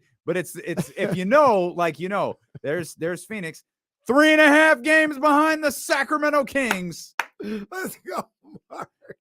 And then he mentioned the Lakers. Let's go, Mark. Where the Lakers were. It's like, oh yeah, that's 1. This is going to be a great broadcast. 2, that's our guy. That's our guy. Let's go, right there. Mark. Speaking of the Golden State Warriors, this, according to Adrian Wojnarowski, tweeted right now, Gary Payton II could join the Warriors lineup as soon as Sunday versus Minnesota. All right. Damn, our Dubs on Sunday, though? Wow. Me and Stacy just going to be cheering on the Warriors. Well, you, Stacy, and Trista. I'll be cheering on the Warriors. Man. Our Dubs indeed. I want to hear this, Vince. Blue and gold hearts are my stories. I really want to hear this Vince Carter. Oh, wow. Wow. On Sunday. Let's go. Look, hey, they clinch on Sunday. We gotta go. We gotta go to Doco. Man. Really? It's either that or we have the fake clinch on Saturday. Are we making the clinch-ish on Saturday? Okay. We got to get through tomorrow. Yes. Kings got to get a win tomorrow. Absolutely. Then we can decide. You want to put it to a vote? Sure. Yeah, absolutely. So the only options are party on Saturday for the clinch-ish or return to Doco if the Warriors beat the Timberwolves. Yes. All right. We'll put it to a vote. We're going to do what the people say. This is democracy. Whatever the people vote for. If they want to party Saturday night for the clinch-ish, then that's what we got to do. What made it an ish again? Because because the Kings don't have the tiebreaker, they'd be That's right. tied with Minnesota. That's right. But they don't Okay. have the tiebreaker, so I it got couldn't you. be an official So- clinch. So because the Timberwolves got a nice little break in their schedule, we've got to wait. We'll come back. Maybach O joins us. Olivia Christian joins us when we return here on Sacramento's Sports Leader, Steve and KC, brought to you by Sky River Casino on ESPN 1320.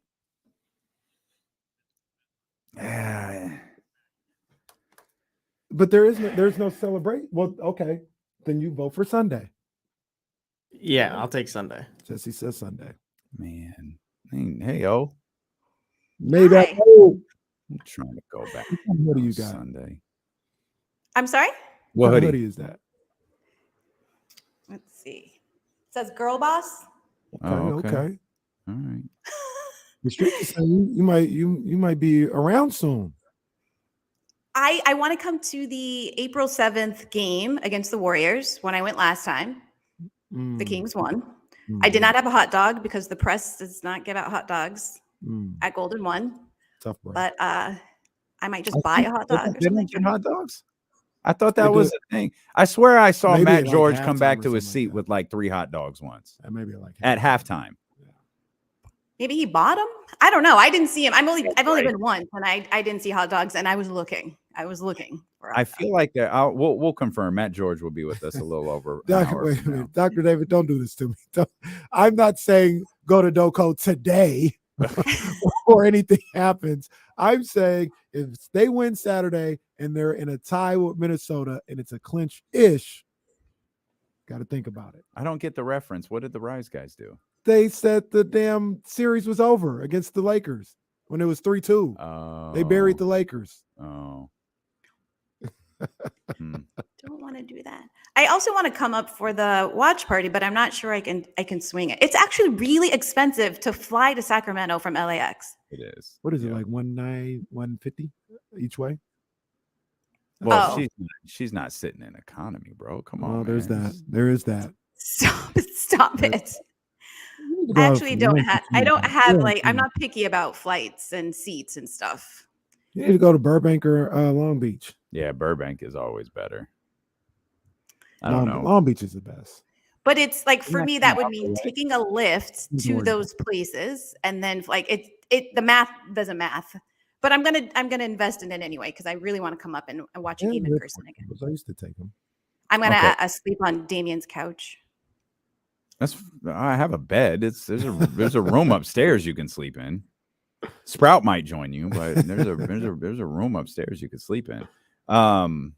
That's fine. Because credentials are gonna get tough, so I'll skip that game and you and Kenny can go. I think that's the night of the boys to men thing anyway, so that's fine. Have you That'd be heard Wanye's new group? His Bone Thugs and no, they're Bone called, Thugs and Harmony. No, they're called One More. Oh no, They're I that's think not it's his okay. son. Oh, They might okay. all be his sons. Oh. But it's at least one son. Okay. I mean, I don't really particularly care for it. Okay. And you heard it? Yeah, they got like Oh. 2 songs on the radio. Did you listen? Did you listen to T-Pain's joint yet? I did not. When you said it, I was like, I gotta go back. T-Pain lit it up. Part of the flaws with the album was the cover. I was like, what sort of cheesy shit is this? I'm not gonna listen to this.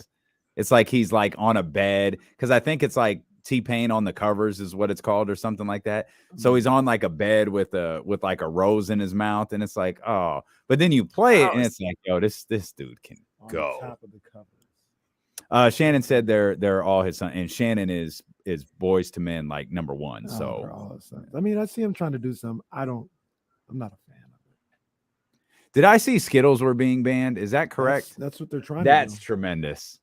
That's what they're trying That is tremendous. I love that so much. Banning That's Skittles. tremendous. It's terrible. I mean, they're not No, good y'all for you. should start. They're not putting good, that but I stuff- mean, I'm living. I'm here. I'm Wait, about to turn who's 40. banning Skittles? Made it. I don't know the story. I don't know if because- it's the state of California Yeah, or state of California, because they have some toxic chemicals in the paint. or Skittles can coloring kill you. or something like that. The coloring, the I- food coloring, or something like that. Oh, I love Once Skittles. again, I'm here. It's prohibition for candy. They'll be slinging Skittles outside. Only a matter of time. Skittle Sammy down on Front Street.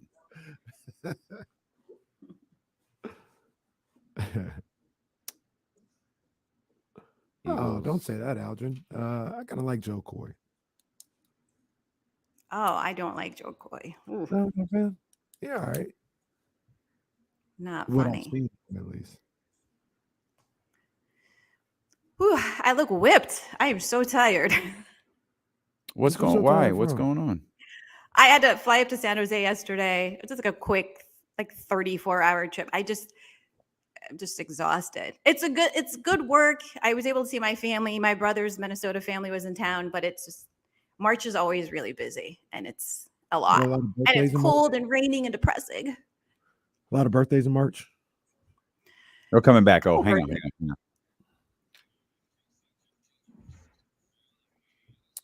Live on the Odyssey app, live on twitch.tv/ESPN1320, youtube.com/ESPN1320. We welcome those listening on the Odyssey app and on ESPN 1320 AM as well. And we welcome May back. Oh, Olivia Christian back here with us, Yeah. of course, the host of the game last night and soon to be the host of She Got Next. We missed you.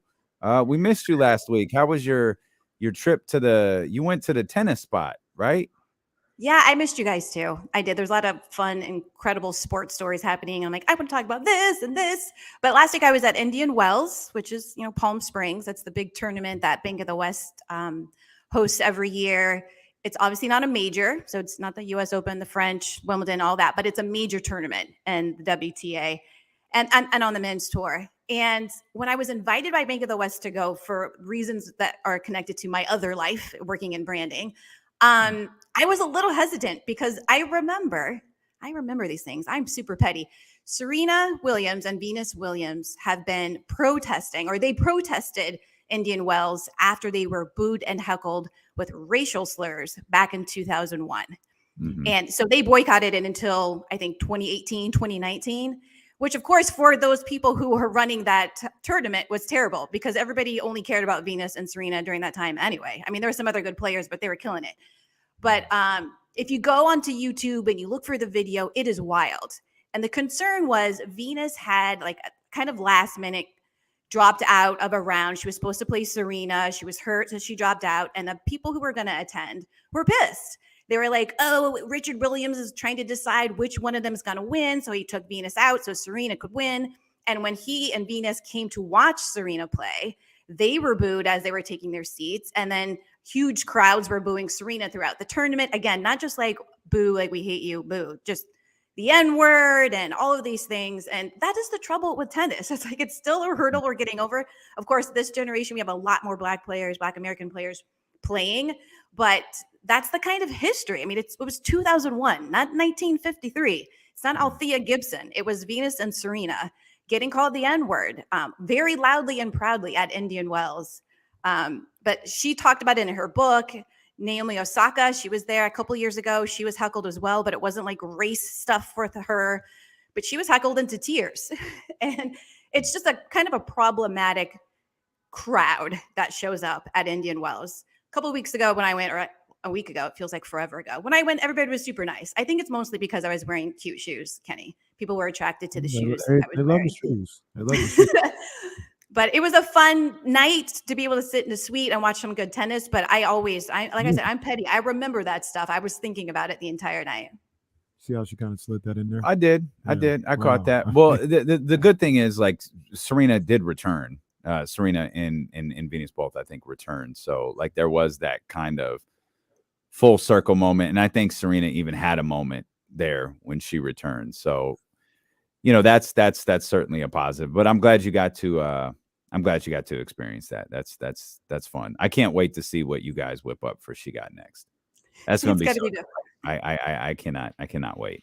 I have to say, watching them really quick, watching them play tennis made me feel like, how did I ever play? Like, what was I thinking? I played a few years into college, and then I eventually was like, I'm never going to be pro. Let me just focus on graduating. But there's no way. First of all, these days, the women are at least 6'1" as well. They're incredibly strong and fast. And every now and then when I'm watching TV, I'm like, I can get out there again. And then going there live, I'm like, nah, girl, you're 44. There's no way you have no hand-eye coordination. You're pretty much blind. I can't look at my screen without my glasses on.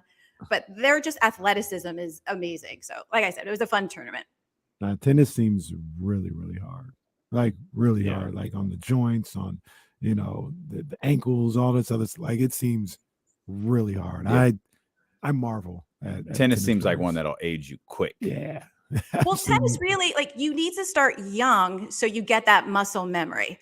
That's like we see kids playing, even with like golf. That's another example of a game. Like you have to do the same thing over and over again. But tennis is a sport actually a lot of old people play, because if you play right, you're not running your knees into the ground and your ankles into the ground. Like, you know how your body reacts and you know how to protect it. So like if you go to any like park or anything, you'll likely see some 65 plus year olds playing tennis. That's absolutely true. When you talked about real quick what happened in Indian Wells. I remember when Serena's last game at the U.S. Open, last match at the U.S. Open, and I just went back and I was just watching some highlights of her, and I'll never forget. I can't remember the year it was. It was obviously in the 2000s. Sometimes I think she was Serena Williams. So it might have been late aughts, maybe early 2010s or something like that. But she played in some classic at Wimbledon, and it was clear who that crowd was going for. And it wasn't just we're going for the underdog. I got vibes of we don't like this Serena. We don't like what's going on with her. And it's crazy how this all flips, right? Because now that people would have you believe that type of stuff never happened to Serena, but it was rather regular. Yeah. It was rather regular in certain spots that Serena was public enemy number one in some of these tournaments. It's crazy. She was public enemy here in the States too. When she was retiring at the US Open this year, do you recall us talking about Chris Everett? And like, I was like, go on Twitter, follow Black Twitter. That's how you'll get the real feelings about Chris Everett. Like, oh, Chrissy Everett, she's America's. She was a hater early on because of their unusual route into the sport. Richard Williams and his wife, they took care of those girls. They kept them close for as long as they could before they introduced them into professional tennis. And old school folks were like, that's not the way you do it. You've got to play junior tennis. And you had to have a certain look, a certain body type, and kind of like bow to these people. Like, can we please play against you kind of attitude? And they weren't having that. But they continued to be who they were as a family. They didn't let those people rattle them. And like you said, Kenny, now you would think it never happened. It's the same thing happened with Muhammad Ali and all those folks. Like years later, you're like, oh, what are you talking about? We always loved him. Like, nah, you hated Kareem back in the day when he was speaking out. And they do that all the time. But we don't forget. We don't forget. Some of y'all hated Kareem till like a month and a half ago. Like Kareem got a nice little ring from the Lakers. It's like crazy. It's like a championship ring. For what? I mean, it's perfectly okay. I think it was, what was it for? To commemorate all the time he was the leading scorer. Oh, that's cool. It's a dope ring. That's dope. No, I missed. I didn't see that. That's terrific. Shaq's probably mad that he didn't get one. Have you gotten a chance to catch up on the Kings at all? I did. I watched the Kings game in the airport. I was going to say it's okay if you didn't, because it really hasn't been the best. Yeah, I watched both the Utah game and I watched the Boston game in the airport in San Jose yesterday. And I had my headphones on. And in the beginning, I was just like, oh, and the people around me were like, what is wrong with this girl? But it was an exciting, first half. But you could tell early on, coming back from the halftime, that their legs were getting the best of them. They're clearly tired. It's the second game of a back-to-back, and you're flying into town. When your shot is short, when it's going off the front of the rim or short, that means you don't have legs. That means you're tired. If it's long, it's because you don't have the arc, and they weren't missing long that much. They're mostly missing short, and everybody was doing that. One thing I did take note of, like at the end of maybe it was when they were coming back from halftime, I heard Katie and Mark Jones, they were talking about the fact that the Kings were still in the game. It was a good game at that point still. And they were like, while they have, they're staying in this game, they don't have enough paint points or points in the paint. And I was just like, God, we're at a point now that the Kings are so good, we have to nitpick everything. We can't just be excited that they're winning. And it's not bad that they were doing it. They were noting that we need to have some points in the paint. Obviously, you have to be able to go to the hole, go get some fouls. You want to create those opportunities for yourself, especially when you fall behind to get some points when the clock has stopped. But it just I made note of that. I was like, that's interesting. We're at a point now where like it doesn't matter if we're winning. We have to win in all these other categories as well. And that's a good problem to have, to be thinking about all those little things that you can be doing better as you get closer to the playoffs. It's habits you want to set, right? And then ultimately what it is, habits you want to set heading into these series and headed into the playoffs for the first time. Yeah, for sure. For sure. So, you know, we're in a whole new stratosphere with this Kings team. It's not for some, and I'm not saying that's what happened with Katie and Mark. They were just reporting on the game and thinking about different things. But, you know, in other areas and in other arenas, it's not good enough that the Kings are, you know, where they're at right now. They need to be ready today to compete for a championship. And it's like, settle down, guys. Let me ask you, Olivia. I looked at this season that the Kings have had, and I said, I can't be disappointed at this point with what they achieved, what they're on the brink of achieving, and it looks like what's going to happen as far as where they're going to be in the playoffs. There is no disappointment here. There could be, you know, sad that the season's over, or say, like Damian pointed out, they play Dallas and they lose. That's frustrating, and I'd be mad because they lost to Dallas or whatever. But I can't be disappointed with this team this year. I cannot. They've not achieved at all. You feel the same way? Totally. They far exceeded our expectations. Far exceeded. To go from where they were. I mean, all of these years about being in the playoffs, yada, yada. We made some trades, made some moves, got Coach Brown in there. And there were certain benchmarks. We're like, we just want to see this. We want to see them play a full game. We want to see them share the ball. We want to see some activity. We obviously want to see some W's. We want to see some confidence and not the same kind of habitual mistakes that we're making in previous seasons. And we were like, that would be good.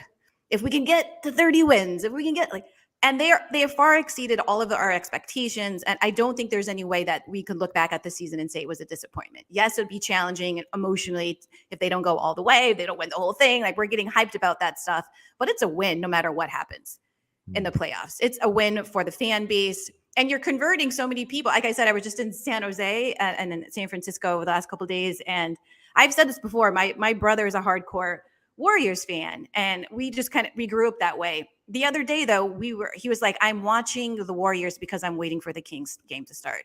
I'm just passing time watching the Warriors until the Kings come on. I'm like, dang. Brothers with us. He with us.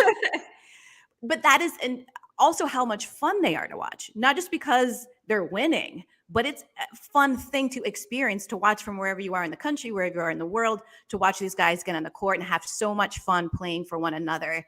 It's infectious. And I wonder, like those of you that have been in the trenches for decades now, or close to a couple of decades, are you cool with bandwagoners? Are you hating people who are, getting on the light of being trained? Or are you welcoming them? Everyone's Is it a little bit about? Yeah, I was about to say, fan wise, myself. Yeah, you guys can.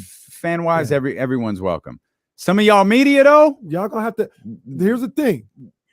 You're going to have to address the disrespect you had earlier before you start moving forward. That's all we ask. Fans are welcome. Address it. Fans are welcome. We're going to be checking credentials at the door at game 1. Simple as that. This is what I imagine the pearly gates are going to be like. Sir, atone for your sins before we let you in. I want you to recite what you said, walk it back, and then we'll let you enter. That's all. Wait, even with that though, is it press this season that continued to doubt, or is it press from 5 years ago? No. You could say whatever you want to 5 years ago because it was wrong. Yeah. This year, just waiting for the Kings to lose, waiting for the Kings to fail. It starts with the Domas trade. Mm-hmm. That's where it starts. We're starting with the Tyrese Domas trade. We're going to go back. We're going to check your Twitter accounts. Mm-hmm. We're going to check your appearances on ESPN or Yahoo, or whatever network you appear on. We're going to check your little podcast. That's it. And we're going to decide if you are allowed in the Golden One Center. Anybody we talking about, you got a platform. We hear you on your platform. All you need to do is go on your little platform, address what you said. JJ Redick had a nice blueprint for you guys. He addressed it. He atoned for it. We move on. Mm-hmm. But there's others who haven't done that yet. And I've heard you starting to talk good. Yeah, and I see that. But let's not zoom past why you were in the boat you were in the first place. That's all we saying, Maybacko. That's all we're saying. Is address I hear it. that. We can move on. But Ain't no way, whatever. ain't no way Brandon Nunez can't get in to cover his first playoff game because we need room for Jalen or Jacoby. Oh, come on. No, Come on. sir, stop at the door. Mhm. Atone for your sins. That's it. And then we good. Then we good. And then Jalen, explain that John Moran interview. But you can come in, but you're gonna have to explain that too. Well, it's interesting to me, Damien. You brought up Domas, and He don't can't care come what in. he That's says. a hard no. Coffee Yeah. boy and little barista can't come in. cannot. I don't care what the hell they say. Yeah, they're not allowed. Barista. We're putting Oh, those. no. We're put. He can't even get into Doko. No. He can go to Malt and Mash or I'm something. gonna tell him, be like, "Oh, you trying to go somewhere? Hey, you can watch the game over at McClatchy Park." Yeah, you can go there. You can go to send him to you. Hey, go keep the space old Arco used to be at. Go shed some tears for the old Arco Arena. Jackass. Hey, you go watch the game over at McClatchy Park. Matter of fact, here's this blue sweatsuit you can wear too Yeah. while we're at it. Trying to get people killed out here. Dang. I hear you though. Damien, you brought up the trade Yeah. with Domas. Yeah. I watched the game on NBA TV, obviously, because I'm not in Sacramento, so I can't watch it on NBC Sports. And during halftime, God, I'm trying to remember who it was. It might have been Isaiah Thomas. They were talking about the Kings and complimenting Domas, saying he's such a great fit for Sacramento. Mm-hmm. And that's another thing I made note of. Like, is he a great fit for Sacramento, or Sacramento a great fit for him? I feel like he is the same man. He's bigger, he's stronger, he's better, but the system that has been kind of arranged around him allows him to flourish in the way that the Kings needed somebody, a big man who has handles, who can shoot outside sometimes, makes a great pass. I don't know if it's him fitting in or we're fitting in. I think it's more like we want to put him in a place for him to be successful, and he didn't have to change anything to fit into the system. This system was kind of created around him and obviously De'Aaron Fox. Yeah. No, it's a perfect marriage. That's a great point though about Domas fitting the Kings or the Kings fitting Domas. Like, that's awesome. It's a perfect marriage, I believe. I mean, these two franchises, or excuse me, the franchise and Domantas Sabonis, the player. It was just a perfect fit. We saw some of it last year when he played, like some of the things that he could do and how he could open up the game for others. And that was before Jay Triano. You know, that's what, you know, Alvin and the rest of that staff. So we saw it, just him being in this atmosphere and being with this organization and what it could do. And then it just went to a whole new level with this coaching staff and the way they utilize them. So yeah, I think it's a really just a perfect mix. Yeah. Perfect marriage with these two. Can I mention, for those who don't know, just real quick, sorry, little barista Zach Harper and Coffee Boy is Amin Hellasan. Just for those who, sometimes we talk like people listen to this show 4 hours a day, every single day, and sometimes we make references that are deep cuts. So we'll hit that for everybody. There Coffee Boy is Amin Coffee Hellasan. Boy's Amin. He's not allowed here. No matter how many videos he does from Summer League or wherever the hell he was, he's not allowed here. Yeah, no, can't come through. Can't pull up. No, like not I said, welcome. at the very least, you can't come to Doko. You go definitely somewhere else. can. Like somebody said, go watch the game in center court. Give you Yeah, directions. you can do that. Yeah, sit in Chris Webber's booth. You good? He's got you. Give you directions. Yeah, well, yeah, it's easy. Right there, right Make this there, left, right over. right by the Fridays. Right by I the have to say Fridays. that I really love that you guys are as petty as I am. We're all like, we don't forget names, we don't forget quotes. I'm like, I remember from 23 years ago what you said. Petty LaBelle up in here. That doesn't bother me a bit. Absolutely. Y'all are not welcome. I know. On this is my like- own. That was my Patty LaBelle impression. There you Yeah, that go. was good. Love it. It was good. Love It's it. not my favorite. You gotta but, kick off I'm your with it. shoes now. You ain't gonna kick off That- your shoes. Come on now. That song, the way the lyrics to On My Own are hilarious. It's like we're breaking up, we're getting a divorce, even though we weren't married. It's just so dramatic. Now I'm I gonna love have to go singing around the house. It's hilarious. Listening to them old soul R&B, some of them are pretty wild. No, they was living. Yeah, some of them They were were like, living. that was a different time. They were living. I mean, it was Shirley Murdoch. Oh my God. All right. Sure. Shirley Murdoch. I'm gonna make a song about this too. Shirley Murdoch out there just getting it in. Like writing But I always love songs wonder, like, about it. when we hear songs as kids, obviously we're just kind of singing along and we don't know, like, it ain't no fun. And then my homies can have, we're like, oh, Oh, that's yeah, not a great song. Or even OPP, like, that's not a great song. But we're sitting here in stadiums, with OPP. Like, nah, those words aren't, you don't want to be.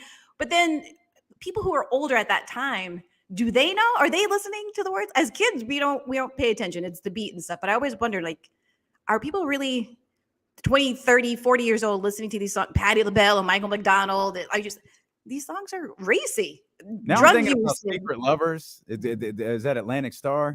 Yeah. Yeah. I'm thinking about all these wild records. They was living, man. Private Dancer. And like, Well, look, one of the Oh things, my gosh, well, Tina. one of the things that kind of opened my eyes to this is because I really like the Isley Brothers, and I was older and I started listening to Isley Brothers again and Between the Sheets. I mean, oh, I like the way you see.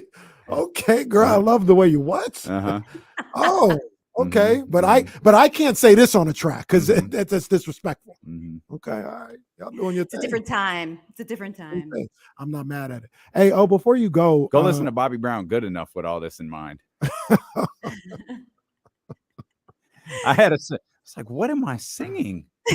Pull up the lyrics to this real quick and oh my. man. Now it's just track 12 on a Beyonce album, Yeah, but that's still just it what was they it was a That's just what lot. they do. I'm sorry that I took us in this direction. I don't remember how we brought up Patti No, LaBelle, but You're good.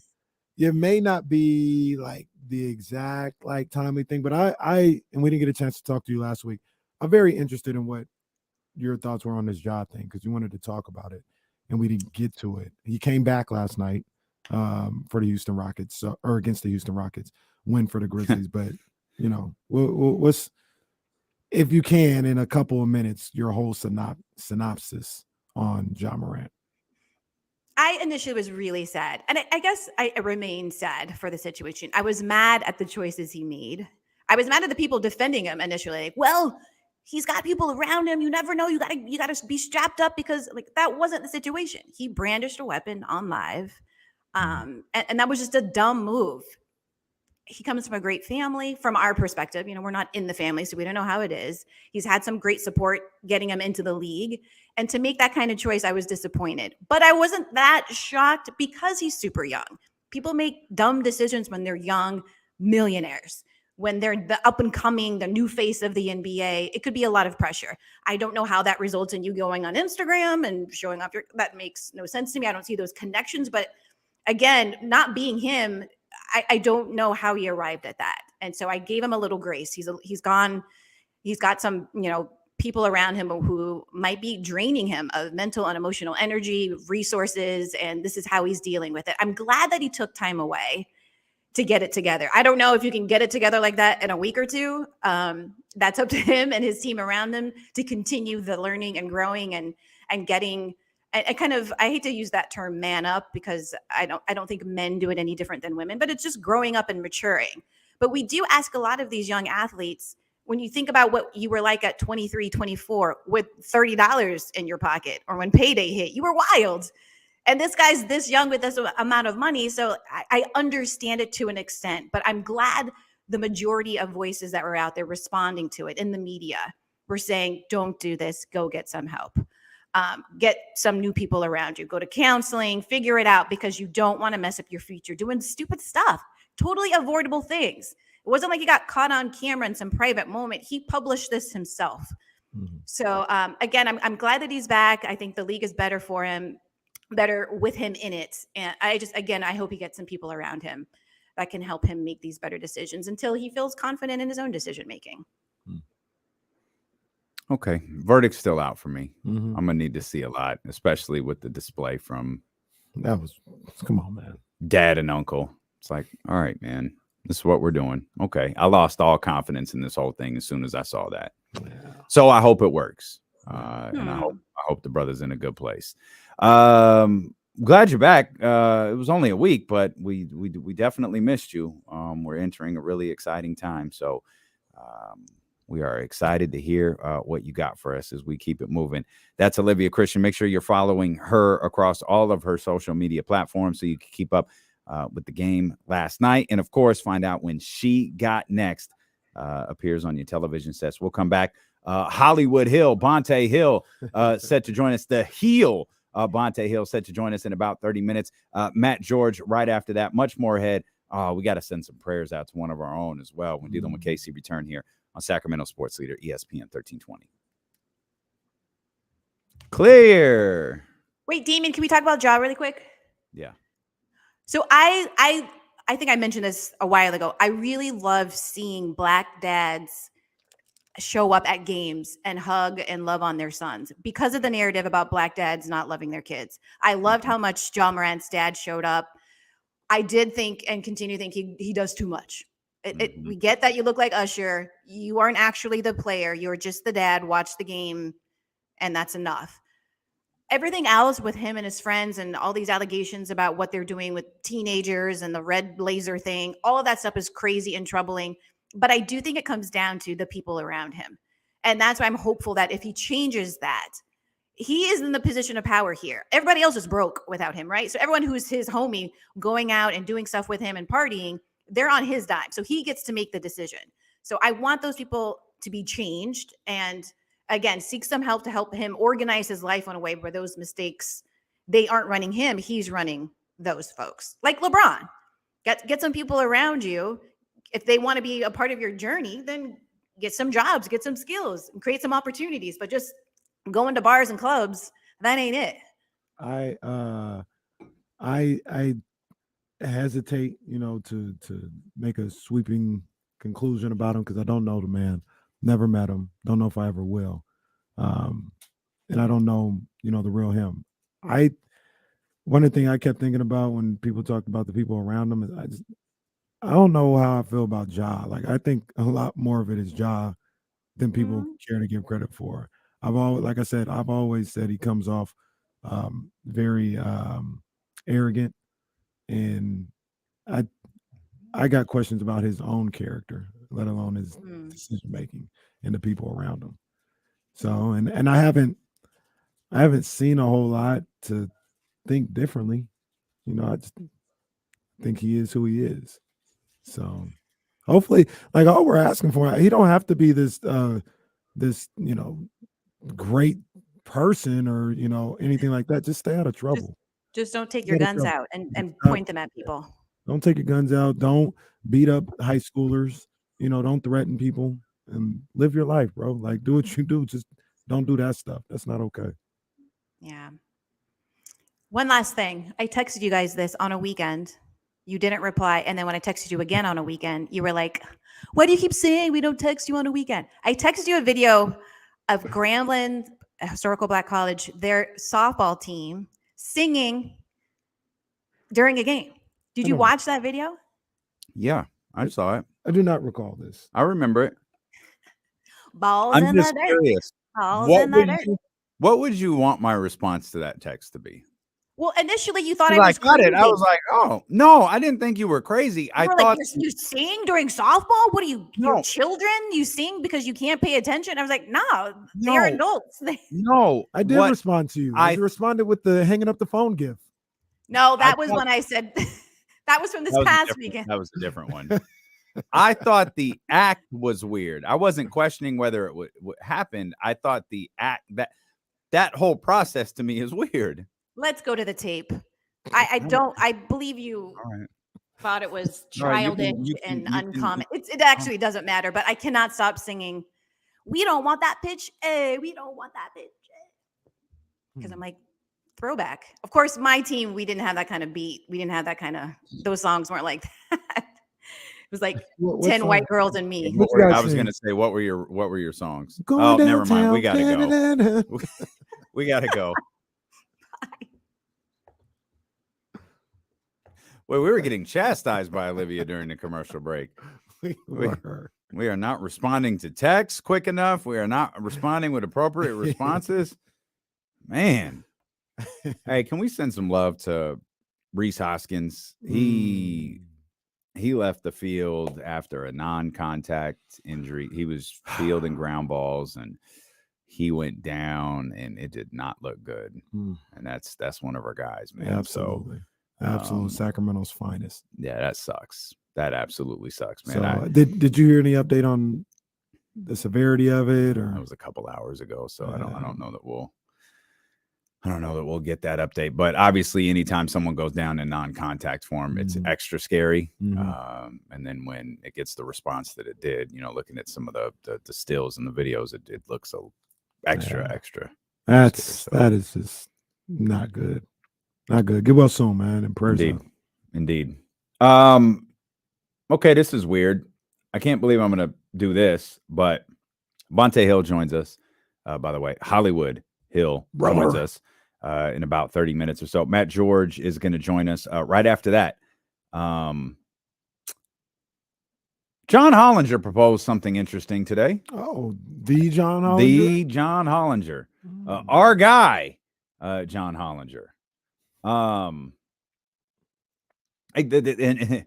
I'll be honest, it caught my attention. The title of the article or the post on The Athletic was, don't cast your ballots for these postseason awards yet. Mm-hmm.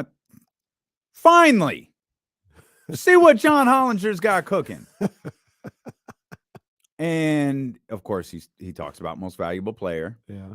And talks about obviously Nikola Jokic, Giannis, and Joe. Mm-hmm. And I want to ask a quick thing. Did you happen to hear what Mike Malone said? This is unrelated to the John Hollinger article. I did. I was going to talk about that tomorrow. But okay, we can leave it. I don't want to mess up the vibe. You're good. I did. You're already planning tomorrow's show, huh? I've been for a couple days. All right. Well, I mean, it's hard, huh? Well, no, it's hard gas. when you got to plan a show. It's just gas. Getting people in here. Kenny and friends. When there's no D-Lo, it's Kenny and friends. Well, you got James. I do have James, but I don't know when he's getting here. Yeah, that's true. That's true. Yeah. Okay, I'll leave it. No, I want to hear what you got to say, because I kind of alluded to it the other day, where I thought this whole thing had kind of gotten out of control. Mm-hmm.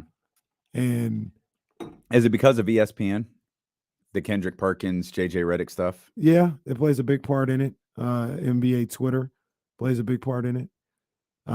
You can acknowledge the obvious without it getting like insane. Like right. I think it's okay to ask if Nikola Jokic is being white plays a part in this. Mm-hmm. And the reason, and it's not a question of Nikola Jokic's game. It's a question on the leniency of the voters. No one's questioning how great Nikola Jokic is. Mm-hmm. And I don't think anyone's questioning how great Giannis is or how great Joel Embiid is. I think where people get uncomfortable is it's the three. It's not an MVP. I don't even think it's a back-to-back MVP. I think it's when you get into the rarefied air of 3 MVPs in a row, because I don't think LeBron did it. I don't think Jordan did it. But Larry Bird was the last one to do it. Now, not that Larry Bird's not worthy of an MVP, but when I think about the 80s, Larry's probably third on the list of players I'm thinking about, behind Irvin and Jordan, or Jordan and Irvin. But you can have the conversation without it turning into a scream fest. Right. And I feel like it's turned into a scream fest and think pieces. And Twitter, I do my best to not bring Twitter into this discussion just because of what Twitter is. But you can't ignore it when high-profile media personalities are screaming about the race of MVP candidates. And the thing I keep getting hung up on, the thing I always get hung up on, I do not question whether Nikola Jokic is great. But his season this year is so extraordinary, you're willing to give him a third one, when the same people who voted on this award said they would not give it to Giannis Antetokounmpo. That's the part where you're losing me. That's not black or white, I don't think. It's why Nikola Jokic. Right. And I have to find the differences. Well, there's an obvious one. That can't possibly be it.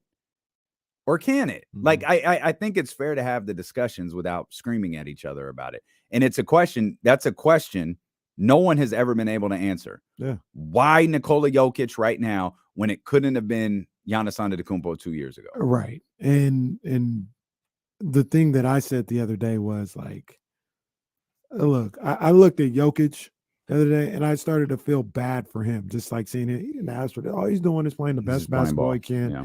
trying to do what he can. He didn't ask for, him to taking a game-winning shot attempt and people dissecting it and saying, "Oh, look at him trying to be like Joel and failing." Oh, he didn't ask for any of that. Like, it's getting real wacky, and I think we tend to do a good job of this. Most people tend to do a good job of this. I don't think anybody here was trying to denigrate Jokic when we were making the case for Embiid or Giannis. It was just, I disagree. I think Giannis should be the MVP. I look at what's going on. He's having the best season of his career, and I look at his numbers compared to Jokic. I just think he's the best player in the world, and the numbers justify it. Team success justifies it. That's it. It's not to say Jokic isn't deserving. It's not to say Jokic is just this less than player. It was simply about the hoop, and it got crazy. It got into trying to put down Jokic to build up somebody else, and I didn't. Which I think was Mike Malone's point. Exactly, last night. and I don't think that's necessary. I'm starting to lean heavily on Joe. What Joel is doing right now is really ridiculous. Yeah. Like Joel Embiid is having an incredible year. He is. I'm still saying it's Giannis. Yeah, but he's definitely Joel's. Come on, he's more. And Hollinger's point was, how could you possibly cast your ballot right now? How could there have constantly have been this talk of this straw poll of voters that say it's Nikola Jokic when Joel is doing what he's doing right now? And it doesn't mean Nikola Jokic's game has fallen off. It means Joel Embiid's game has elevated. Mm-hmm. I don't know. Well, and then the other thing about that, to be fair, is, at least from what I can tell, that straw poll was not, I cast my vote. It's if I had to vote today, this is where I would go. I think some of the people would acknowledge, yeah, I'm gonna wait till the end of the season. That's what I would do if I had an opportunity. Yeah, it was just such a large percentage. No, it was crazy. It was crazy. But I will stall them out. I mean, that's what it was, right? It was like, if you had to vote today, this is how you would vote, or this is how I would vote, or whatever the case may be. Not saying that given the opportunity, I would even vote today, but it's just something that happened. I mean, I think you don't have to cast your vote today, obviously, but I don't know what I would see in the last 10 games to make me change who I think the MVP is. And that's Giannis. I think it's Giannis. I think at this point, 72 games into the season, I like that when people are like, I'm just going to wait till the last day of the season. That's fine too. But if you did it with 5 games less, is what happens in those 5 games is that something that's going to change? I don't know. Like, yeah, like if Joel closes the year with 10 more 30-point games, like his scoring year at his position, it's insane. Mm-hmm. I think I'm the only person on the planet who has Jokic third. I do too. NBA does that ladder thing or whatever for the MVPs. They released one today. Right now, Embiid is first, Jokic is second, Giannis is third. Giannis, I think we're the only ones in the world that have Giannis second. Yeah, first. Or first or second. Like, he's literally third on everybody else's list. I know Joel was Joel in the conversation for Giannis's second, or was it one of Jokic's? It was Jokic's. Was Jokic's it second, I think. Okay. So I remember Philly fans were going at that one hard. I feel like it was both. It might have been Giannis's second too, because Joel's had a couple near misses. Yeah, exactly. Yeah. That's kind of what I was getting at, and that's here. I guess here's the question I'll ask. Because part of it, the question should be, who's the best player in the league? Mm-hmm. We know that's not always how this works, but is Jokic's season this year comparable to last year? Is it better? Because he won the MVP last year. Mm-hmm. All right. If the answer is yes, great. And I know everyone's going to use the assist numbers, triple doubles, all that stuff. Perfect. Let's ride with that. Well, let's look at Giannis and compare it to Giannis's MVP years and even Jokic's years last year. We did Giannis's years. I didn't do Jokic's. We did Giannis's years. Giannis's year this year is better than the year he won the MVP. I know Joel Embiid's year is better than any year he almost won MVP. So you got those three, clearly the best in the league. Which one can you say definitively is the best? It's probably impossible to say which one is definitively the best, but it's literally their job. I can't put Jokic first. Almost all of Jokic, I don't want to say all his numbers. I'm looking at the three traditionals. They're down. He's got 2 more assists this year when you talk about Jokic than he did last year. He was at 7.9 assists last year. This year he's at 9.9. He had 13.8 rebounds last year. This year 11.9. He had 27.1 points per game. This year he's at 24.8. Shooting percentage is up. 3-point percentage is up. So he's improved on those numbers. He's a great player. He's one of the great players in the game today by any means. I look at Giannis, and I thought he should have been the MVP last year. Last year he was 29, 11.6, 5.8 assists. This year he's 31, 11.9, and 5.5 assists. His numbers are up from the field, a little lower from beyond the arc, a lot lower at the free throw line. So I'll bring a remark here into the chat. This is Stephen Brown. Stephen Brown says, I need to see Jokic make it past the second round for once. And then our guy John Bull says, yeah, it's a regular season award though, Stephen. And both of them, everyone in this conversation is correct. I see Stephen Brown saying, I need to see Jokic make it past the second round. The reason I think that remark is completely fair is because it's exactly what they said about Giannis. There's a podcast. I'm happy to dig through the archives. I could tell you exactly who it was. It was Brian Windhurst. It was that Hoops Collective. It was his crew. And they were talking about, I can't give Giannis Antetokounmpo another MVP vote if they don't go to the finals. I haven't heard that brought up with Jokic. If they don't go to the finals. Let alone win a series. I see another question here. Oh, man, Will Dub. That's a man. Where's Will Dub? Why isn't Tatum in the combo? Well, Jesse, you can chime in. Because Jaylen Brown has been carrying that team for the last month, and he hasn't been consistent at all this season. Future Sacramento King, Jaylen Brown is carrying the team. I think Jesse, frustrated Celtics fan over there, I soften that a little bit. I think Tatum has fallen off just a smidge, whereas Joel, Jokic, and Giannis have not. And that's what we're talking about here. If you fall down just a little bit, you're out of the conversation. Yeah. And I think that's why Tatum these guys are playing. These guys haven't had it. Fall off, it seems like. Yeah, Tatum had a bad December and then this past month, so it took him out. Yeah. And JoJo, I talked about the other two's numbers. JoJo's numbers or his rebounds are down a little bit. It was 11.7 last year, 10.2 this year. Sister, the exact same 4.2, but he was 30.6 last year, which led the league.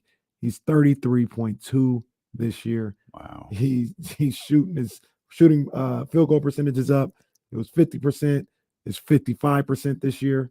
Beyond the arc, it was 53%. It's 58% this year. Wow. He's up everywhere. His field goal percentage was 81% last year, or free throw percentage, 81%. It's up to 85% this year. He's gotten better in every way.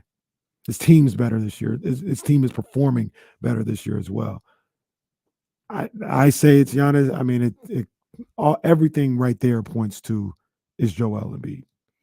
Stilo and KC, KIFM, West Sacramento, 98.5 FM, KRX, QHD2, Sacramento, ESPN 1320, always live on the free Odyssey app, live on Twitch, YouTube, and Twitter as well. Hollywood, Bonta Hill is going to join us coming up in about 15 minutes. Matt George immediately following that. I don't know who I'd cast my vote for today, but it would be Joel or Giannis.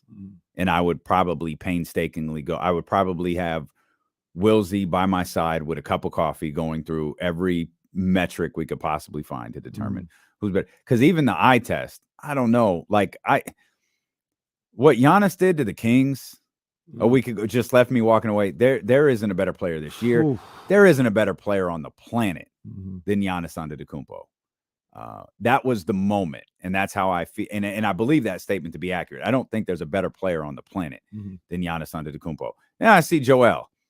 Well, didn't get to see Joel up close here, but I watched him play this year. Then you look at his numbers with the things that you missed.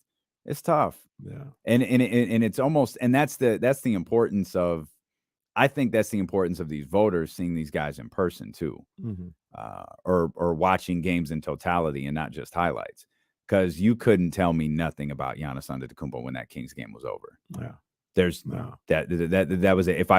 If I had to cast my vote that day, Giannis would have been first, second, and third. Yeah. I might have named him Coach of the Year also.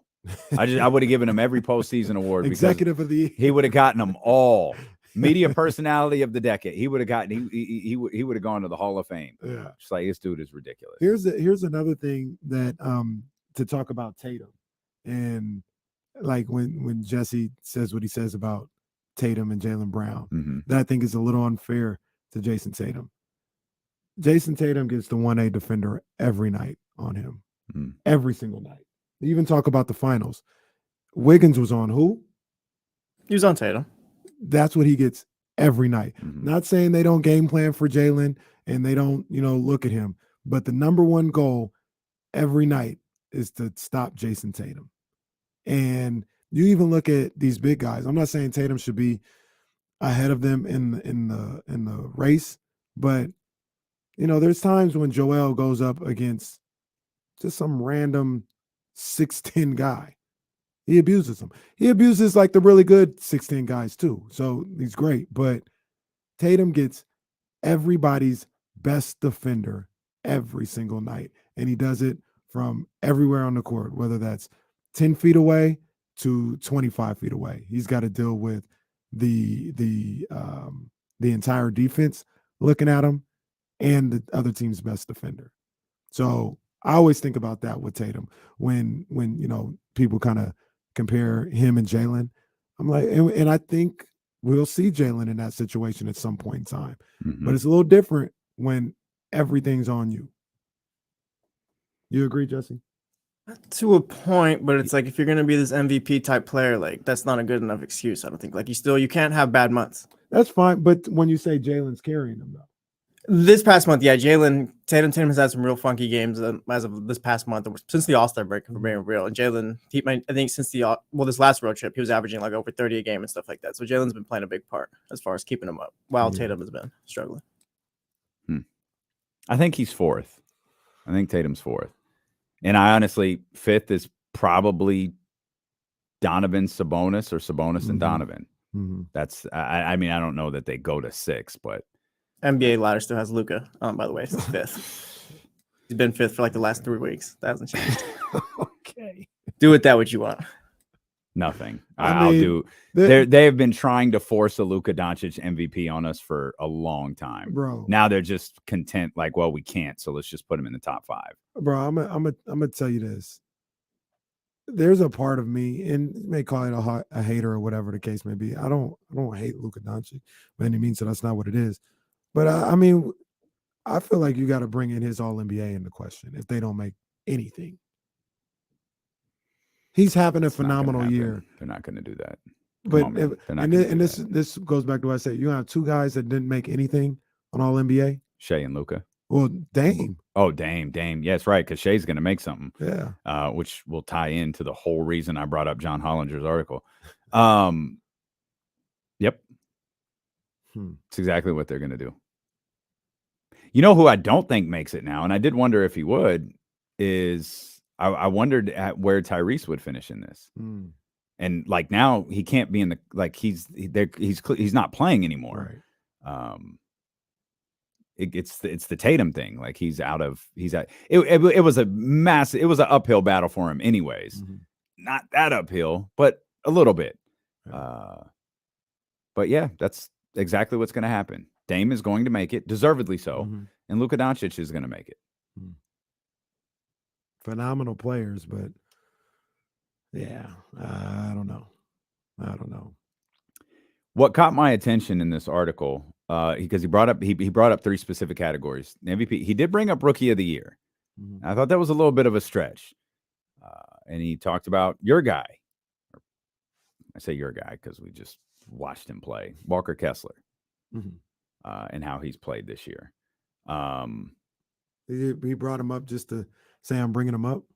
He was like, consider Walker. He's not saying vote for Walker Kessler. He's not saying Walker Kessler is going to win the Rookie of the Year and not Paolo Banchero. No, that's He's just saying, fair. no, take a look at what he's done. That's fair. And that's the same thing he did with Coach of the Year. Mm. And he starts off with, don't get me wrong, what Brown has done in Sacramento has been amazing, and he's a worthy contender for the award. And then he talks about Oklahoma City. Mm. And I always call him Mark D because I can never say, no matter how many times I YouTube his last name, I can't say it right. So he's Coach Mark D. Archie Diacono. I got it right. Yes, yeah, that's his first and last. That's his first. Right. His first name's Archie, right? Yeah, Not Archie Ryan, Diacono not used to be Ryan. like 3 different names. Not for KC. Ryan. But he makes the case for Oklahoma City's coach. All right, what's the case? He says, it "Well, doesn't have to be word for word, but like, what was the case?" Well, he points out, can you name Oklahoma City's coach? That's the first thing he states, and then he talks about this team who everybody wrote off, who probably you didn't have high expectations for. Period. Even with Chet Holmgren, you wrote off and believed that they had a certain plan once Chet Holmgren went out. Now has an opportunity, a very, very, very real opportunity to make the playoffs.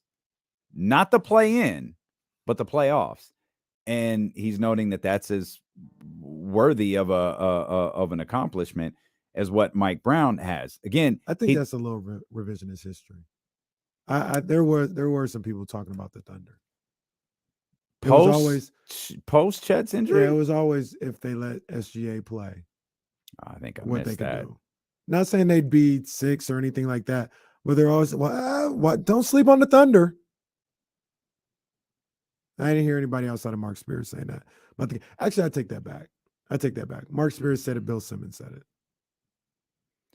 it. His last sentence of this is, as with MVP and Rookie of the Year above, it's an unexpected late complication to award season. But his line before that is, if Oklahoma City wins 41 games and makes the playoffs, how could he not win Coach of the Year? Shut the hell up. Well, that's harsh. Shut the hell up, John Hollinger. That's what we're doing now? 41 wins and make the playoff is like Coach of the Year over a guy that might win 50, over a franchise that you've clowned for the better part of the last at least 2 years since we've been doing this show. Including this season. No, John Hollinger, shut the hell up. I think that's harsh. I think he's when he talk about how can you not? Yeah, shut the hell up. If he's like, hey, gotta get, that's like me saying, because I understand the mention situation, right? Mention him. Mention Sabonis for MVP. Mention De'Aaron Fox in the MVP conversation. But for me to sit up there and say, if the Kings win 50 games this year, how can you not vote for De'Aaron Fox for MVP? Shut the hell up, John Hollinger. You know what Oklahoma City would have to do to get to 41 wins? They'd have to go 5-5 the remainder of the season. Oh, I think it's a worthwhile conversation. Mike Brown is the Coach of the Year. Absolutely. Mike Brown, and I don't remember who said this. I don't remember if it was Mark Spears, Chris Haynes, not Mark Spears, Mark Stein or Chris Haynes. He's probably the unanimous Coach of the Year. What Oklahoma City is doing right now is dope. Like, I love it. And cool if they get to the top 6. I mean, I love it. That's great. Not Coach of the Year. No. So it's a great accomplishment this year. He did a lot. However, Coach Mike D. However, I think it's Mark. Oh, Coach Mark D. I do wonder how many people are going to look at those ballots and go, wait a minute, De'Aaron's clutch player of the year. Is Monty executive of the year? Mike Brown is. How many awards are we giving this damn team? Treat it like the Grammys when somebody has a great album. Well, give them all. I don't think that's how they do it though. Because they really don't know. That don't get me started. I'll ask Sam Amick tonight at the happy hour because it's the only time I can ask him questions. So I'll ask Sam Amick tonight on the happy hour. You want to be a part of the off the record happy hour? Go to thekingsbeat.com, become a premium subscriber. It's going down. Bonta Hill joins us next, and we've got some things to talk about. Talking. Bonta's mouth is running a little too loose right now, and we're going to talk to him when we get back here on Sacramento Sports Leader. Stilo and KC, brought to you by Sky River Casino on ESPN 1320.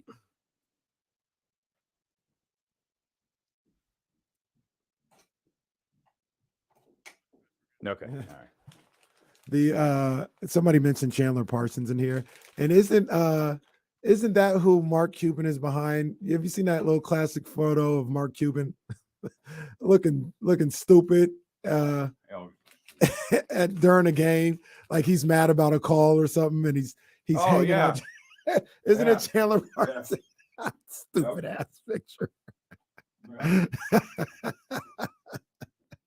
I gotta find out one, man. No 13th round today, man. I got you guys tomorrow to preview the big fight.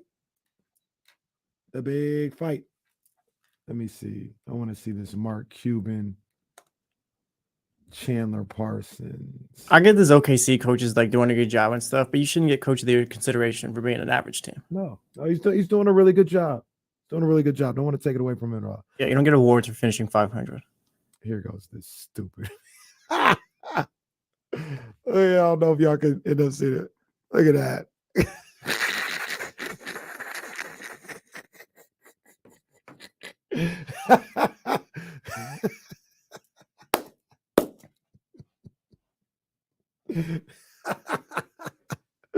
That old stupid picture. That is comedy.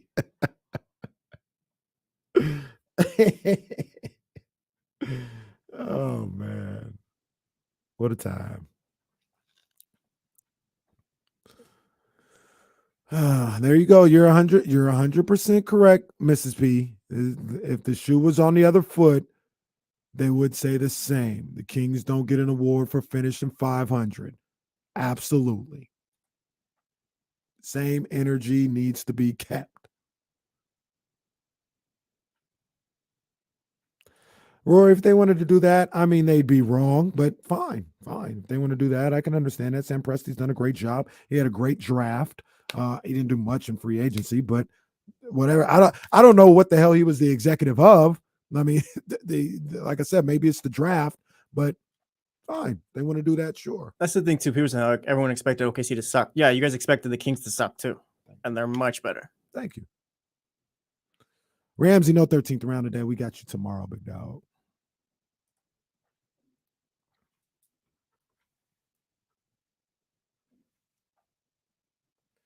Say 50, we feeling you, man.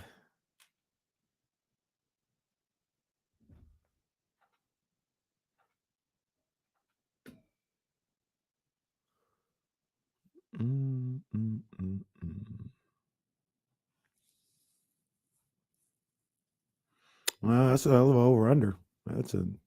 They far exceeded that. I was talking more about, I was in the streets hearing people talk about OKC. I was in the streets. And they didn't say they would be top 6 or not. I don't want to overstate it. But there was a lot of, OKC, I think people are sleeping on them. If they let SGA play the whole year, they could be a little frisky, as people like to say.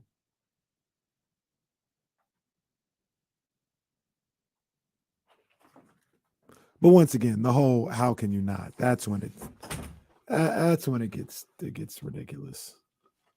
What do you How mean? could you What the not hell do vote you for mean him? not? I feel like that's them trying to outsmart themselves at that point. Like, you're doing too much. Yeah. Oh yeah. Here I'm gonna show Damien. Here.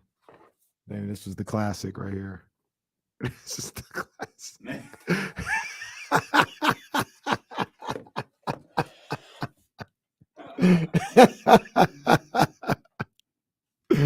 Oh, that picture's hilarious.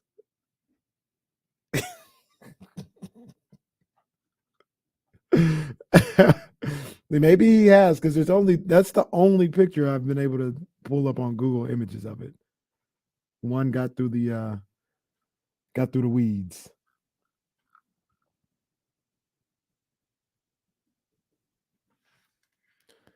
It's easy to see when you look at me. You look closely, 50, don't back down.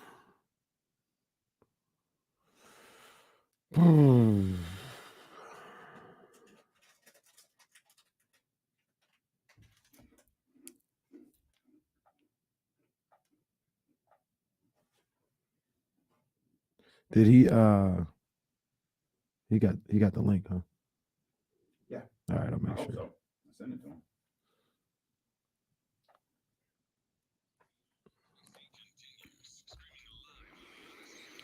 him. Drake bars on Monday. Oh man, I think it's happening. Better happen. I hope so. I hope. Don't we got Miss P Drake bars coming up? That's facts. That's facts. Now, live Miss P Drake bars. How is this going to work? Said live. I think she said live. I'll give her room to figure out exactly how she wants to make this happen. But I feel like I recall her saying live. I believe there was something involving if they were at home, they would be live. Like there was something there. But yeah, Miss P Drake bar is on the way. Yeah. There's a few people out there who have said, "Oh, we'll do Drake bars if the Kings do so and so." We need to keep that list. Yeah. Miss Sean P, one of them. Man, no, I ain't heard from Sean P. Sean P, stop talking to me. Yeah, he chose a different approach with this whole thing, and just stop talking to me.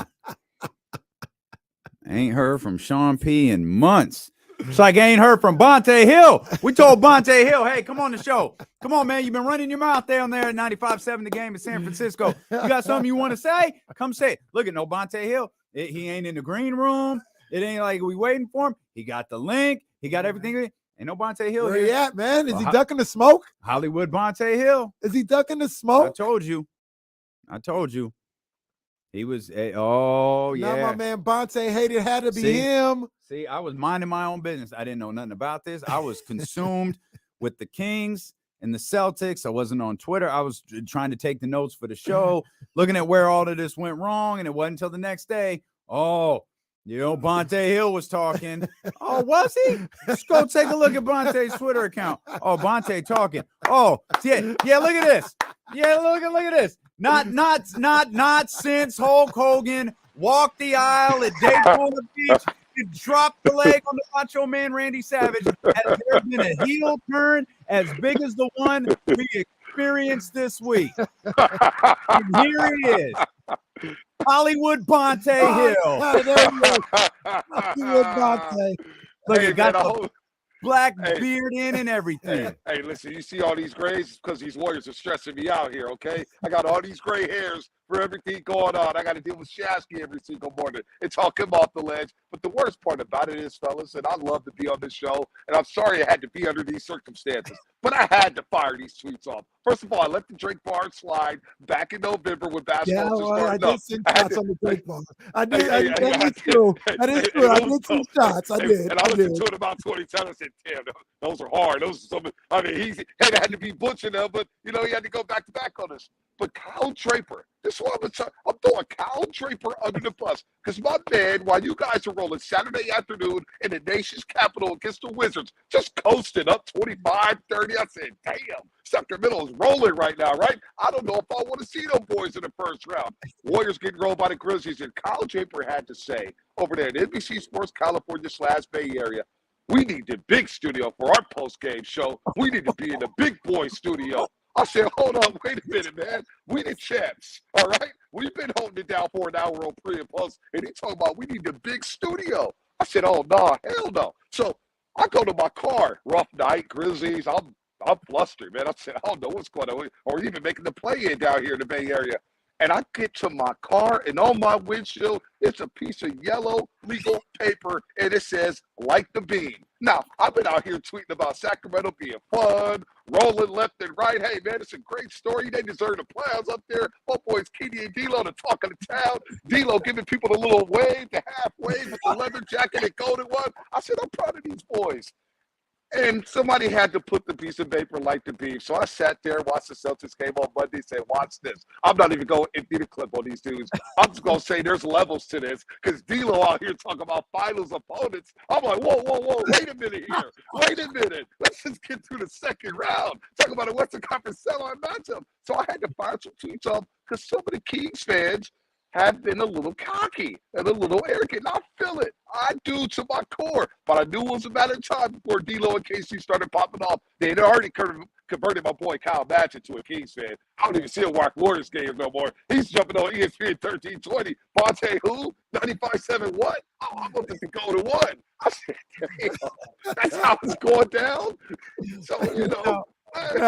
Now, let Every villain believes their origin story. I'll tell you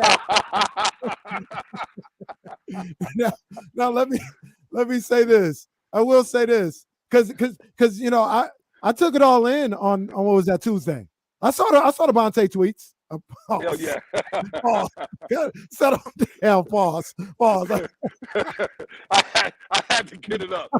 And somebody said, man, why you seeing the clip? I said, y'all know playoff B is a different level, man. But this is why I want a Kings Warriors series in the first round, but I don't want it. Because we're not going to be friends anymore if that happens. It's going to be chaos. We already talked about it because we get to talking. We get to talking out here. I don't know if you listen to the podcast for D-Lo and KC, but I mean, we were saying what we had to say. It didn't go unnoticed. It didn't go untalked about. After that, you know, I'm listening to the morning roast. I'm texting my guys all the time when I'm tapping in. I hear everything said. I heard Bonta this morning. Yeah, who's the producer? He's like, hey, I think the Warriors could get to 4. Bonta is like, nah, keep me at 6. Keep me at 6. Oh, that's what we want? Oh, yeah. Let me tell you why we want that. Because I don't want easy money sniper Kevin Durant in the first round causing me trouble. All right? That's what that's about. Yeah, Kevin Durant's a bad boy. Number 5 caused you trouble. Number 5, number 10 caused you trouble too. I'd rather be at 6 and be on the side of the bracket with the Sacramento Kings with their inexperience. And y'all don't believe in defense. Let's be real. We got both teams in Northern California. We don't believe in defense. It's just up and down. It's just a straight up shootout, all right? So let me get my reinforcements back. Pray to God the Wiggins comes back at some point. I have no idea if he is coming back. I mean, I'm just going on saying, hey, it's Kuminga time. It's your time, buddy. You're 20 years old. It's your time to shine. But keep me at 3. Keep me at the 6 because I'd rather play Sacramento or Memphis if I had a choice. Oh, you heard me. We heard him.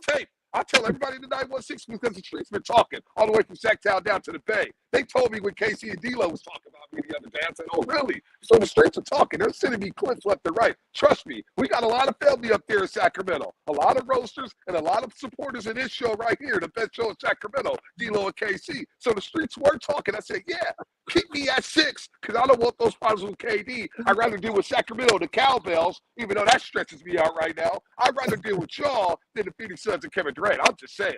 I think any Kings fan would understand that. Why am I not surprised this all started with Kyle Draper? Now I was about to say that's the crazy one. I didn't know the Draper's backstory. Why am I not said, give me the big studio.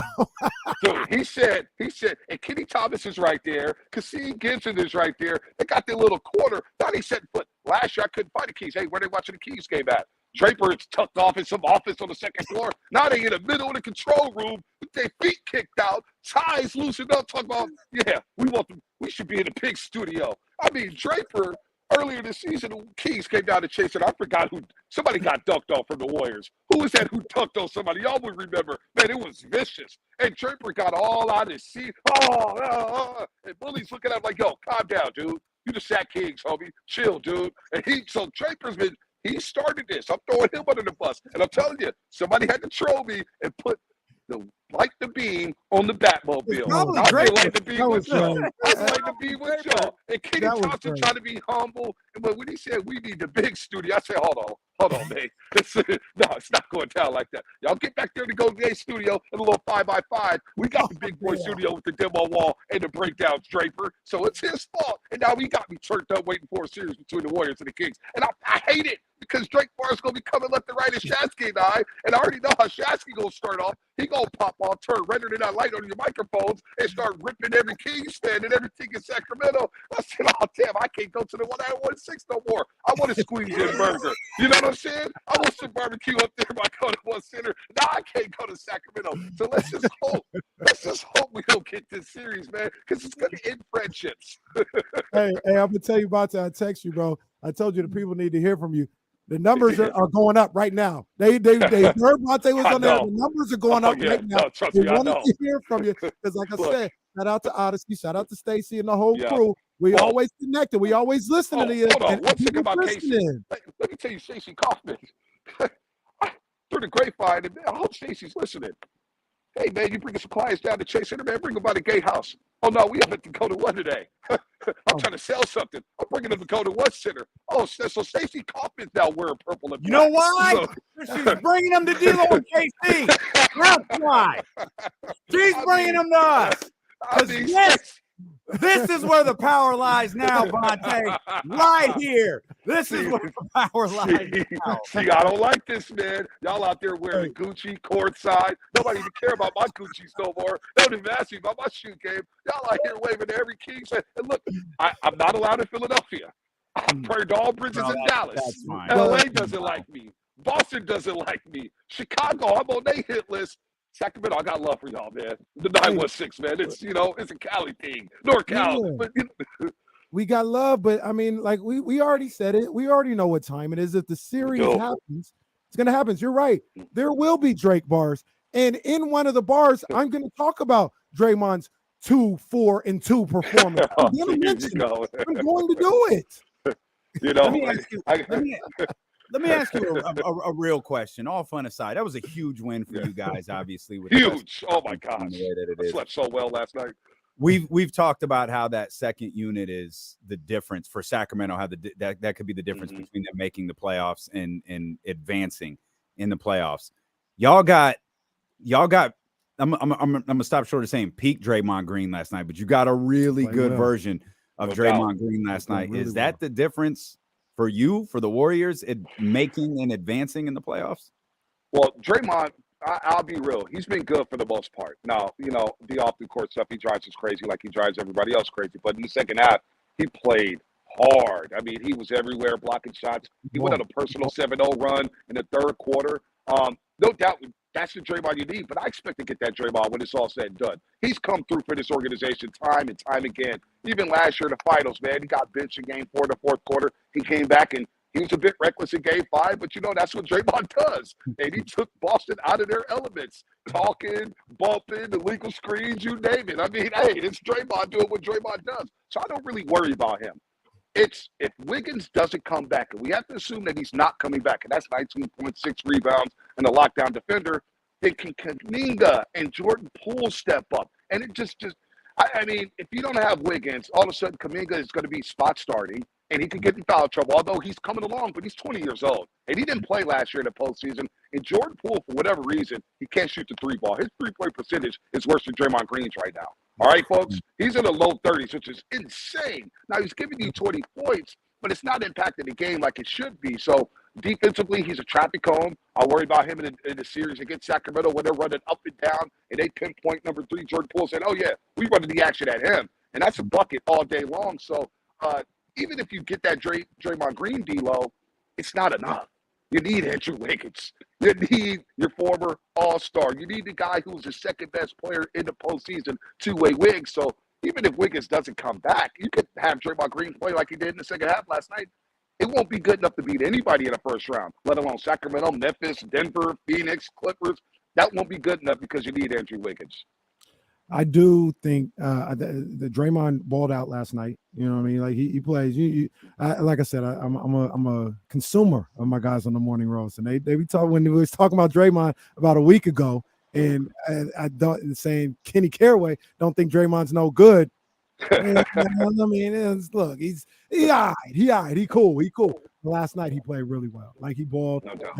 That's a big performance by him in a big spot. And I don't, as much as we talk about all this, the 3-6 matchup, Bonta, I don't think it's gonna happen.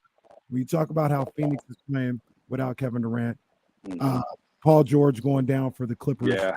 I think the Warriors can, and I think they'll definitely get into the 4-5 situation. I think they could end up being 4 eventually. They could. And they were 11-1 at chasing her last year in the postseason. They had that catastrophic loss in game 1 of the NBA Finals against the Celtics. And at 4, that means they're going into the postseason playing well. And that's what has Dub Nation kind of just, it gives us a glimmer of hope. If they finish the season like they did last year, in which they won the last 5 games, and they played really well over the last 6, and that was even without Stephen Curry, and he comes back into game 1 in the first round against Denver and balls out, that gives us hope. Can they go 6-2 over the last 8 games and steal that 4th spot and be on the other side of the bracket to where they're playing Denver, who's not as tough? Because, like, there's a thing playing Sacramento in the first round. Mike Brown knows everything about the Golden State Warriors in and out. He knows how to dissect them. He knows their weaknesses. He's been part of the practices. And I just don't want to deal with that crowd. Because I remember we believed back in 07, 08 when the Warriors made the playoffs for the first time in 14 years. That crowd was insane at Oracle Arena. You can hear it through the TV. You can hear it. Go to One Center. When you guys host that first playoff game, there's going to be Thug tear shed. There's going to be so loud in that place. And I don't know if this Warriors team, with everything that's transpired this year and all the unknowns going into the offseason, wants to deal with that. Like that's just a lot right now. And I'm like, I would just rather play Memphis and shut those studio gangsters up and deal with Sacramento a little bit later. You know, because Dylan Brooks is out here popping off. He's good for the league or whatever. Yeah. I mean, you know, but that first round series is Sac. It's a dangerous one because nobody's going to give you guys a shot. When the Lakers came out saying, yeah, we're pinpointing the Sacramento Kings, we're trying to play them. I'm like, all right, that's disrespectful. Because Fox ain't no punk. Monk ain't no punk. Sabonis is not a punk. And I think people need to recognize who Sacramento is. Yeah, they don't play a lot of defense, but you know what? Buckets wins games, especially in the playoffs. And you got one of the most clutch performers in the league in De'Aaron Fox. So I'm like, without Wiggins, I'm weary of Sacramento. Trust me. Now, if you had a choice, Kevin Durant or Sacramento, I'm avoiding Kevin Durant and Phoenix Suns. Look, I understand. I'm just saying, if you end up coming to Sacramento, we got something for y'all. Yeah, we'll save a special little spot for you to do your little show with Festus and Chris Mullen, whoever. We'll save a special little part of the building for you to do the show from. Oh, man. I'm telling you, man, if we get that series, friendships are going to be ended. Drake bars. I'm going to have some of them. Look, our intro in the morning roast is a dude named Duke from Lakeview. He freestyles all the time. I'm going to have Duke on cue. Hey, I need you to hit up KC. Young Zell. I got the hitters on deck. No, I know y'all got the Light the Beam song, and it's hot. I seen your boy performing at the casino last week. I said, oh, man, they got it going on, man. You can't tell them dudes up in Sacramento nothing, especially the kids walking out of Chase talking about 40 wins. I'm like, man, that was the Warriors 9 years ago. I want that. I want to hold on to this dynasty. Look, Bonta was talking about how, you know, it happens. You know, like in all seriousness, Kings hadn't done anything yet, but the beam is cool. It's one of the great gimmicks in recent memory in sports. He said around the Bay Area, he see people switching up out of nowhere. They're back, D-Lo and KC. Remember the Kings really were good in the 2000s? Hell, I was Team Sacramento over the Lakers. I felt crushed when y'all got played in Game 4 when Robert Horry hit that gimmick 3 or that Phantom 3, and then y'all got played in Game 6. I don't want to relive that. I know y'all been through a lot. But, man, there's a lot of people. Like, I'm looking at Kyle Batson. I said, man, he's at the casino with y'all. Tristan Crick and Kyle Batson Kings fans now? I'm like, oh, no. And then some people's like, well, you know, Sacramento looks fun. And Shasky's sisters talk about, you know, the Kings play a great brand of basketball, man. They're really cool to watch. I said, oh, no, here it comes. Here we go. So, you know, that's going to happen. That'll be happening. Now, I will have a problem when y'all come down to Chase next year or in the playoffs. And if there's a lot of Kings fans in there talking about Light the Beam, that's going to drive me crazy. They're going to be Light the Beam's chance for sure. But look, we're gonna do this. We're gonna do this. But I like the way we planned it out. Y'all get to 4. We'll just do this thing in the Western Conference Finals. I'm cool with that. An up and down classic series, Northern California. I'm cool with that. Yeah. I am definitely cool with that. That would be electric. First round, we got problems. D-Lo, I didn't see your tweet till the next day, D-Lo. I said, oh, I finally got to him. Oh, D-Lo bit. No, I said, you know what I happened? said, D-Lo bit. Nope. I said, What D-Lo happened? bit. I was minding my own business. I'm a broadcast journalist, studying the game, doing my job, sitting here doing the show. And your boy says to me, you know, Bonta was talking last night. What? You know, Bonta was talking. Told us to pass So, the sticks, man. I had He to told go. us to pass the sticks. That's my guy, And then I went Bonta. on like a 5-0 run. I thought y'all was about to come back. I said, ooh, too late to delete that one. But I'll no, say there was levels to it. There was levels to it. That was a good game, though. That was a real intense game, and y'all need those games moving forward. That was finals type, Western Conference Finals type of game against the Celtics the other night. We ready, baby. Bonta, we love you. We love you. I love y'all too, man. Hey, Bonta. Sacramento, it's all love. Bonta. 916, it's all love. We love you for now. We'll see what happens in a few weeks. I told Damian Stacy with us. I don't care what's been going on. Yeah, Stacey with us. No, I know she with y'all. She said go to one I all the know time. Stacey better than both of you. Stacey is not with us. Stacey ain't with the purple. She ain't with the blue and gold. She with the green. Yeah, That's where Stacey's with the green. She's with And the big green Grizzlies. right now lies with the blue and gold. So that's where we're be at right now. Oh, Hey, man. appreciate you, Bonta. Great man, stuff hey, as dog. always, man. Great Hey. stuff on television. I'm a big fan of your TV work. I don't tell Hey, you I that. appreciate you guys, man. You know, I'm always tapped into ESPN 1320, man. Y'all boys be having me rolling. D-Lo, hey, KC, man. I still haven't met D-Lo in person. Well, my man did the wave in that leather Come on, jacket. I man. said, oh, Come on, man. I can't We tell just these trying to dudes keep up. nothing That's no more. we just trying to keep up, bro. I'm begging for appearances now on ESPN 1320, man. When y'all first started, I was like, man, come every couple of weeks, man. I can't get a hold of D-Lo no more, man. He leaves me on red on Instagram and the DMs and stuff, man. Seeing him like, damn, D-Lo like that? Nah, you know I love y'all, man. Y'all doing your thing, man. And I hope we get that series. And honestly, Kings fans deserve this. Be cocky, enjoy it. 16 years, man. Now you're going back to the playoffs, and you got a fun-loving squad, man. It's a lot of fun watching you guys on the League Pass. Yes, sir. Right on, yes, Bonta. sir. We You the man, appreciate you, big baby. dog. Thanks as always, my All right, brother. guys. Keep doing it. That's our man Bonta Hill right there. Outside, I believe, is like 5-story house. No. I'm sorry for the sound. We tried to tough that out. I wasn't sure if it was my headphones at first, and then Jesse hit me with a note like, "Yeah, it's a little staticky." Hopefully it wasn't too bad. We didn't see too many people dropping off, so we're sorry for those on the radio, the Odyssey app. That was a little bit rough, and for those on YouTube, thanks for toughing that out. Didn't want to risk losing that conversation with Bonta. Bonta's obviously super busy. He's up at 3 a.m. and does that stuff for NBC Sports California as well. But how? Hey, Now y'all got Kenny and friends tomorrow. Get Drapes on the phone. Get Drapes in here. Because why am I not surprised this all started with Kyle Hey, Draper? Drapes told them Dra- we need the big room. I know Drapes listens to this show a lot. Drapes, come on, man. You can't. We getting in battles, man. We're going to war together. Nah. He said Drapes had his feet kicked up in the middle of the office.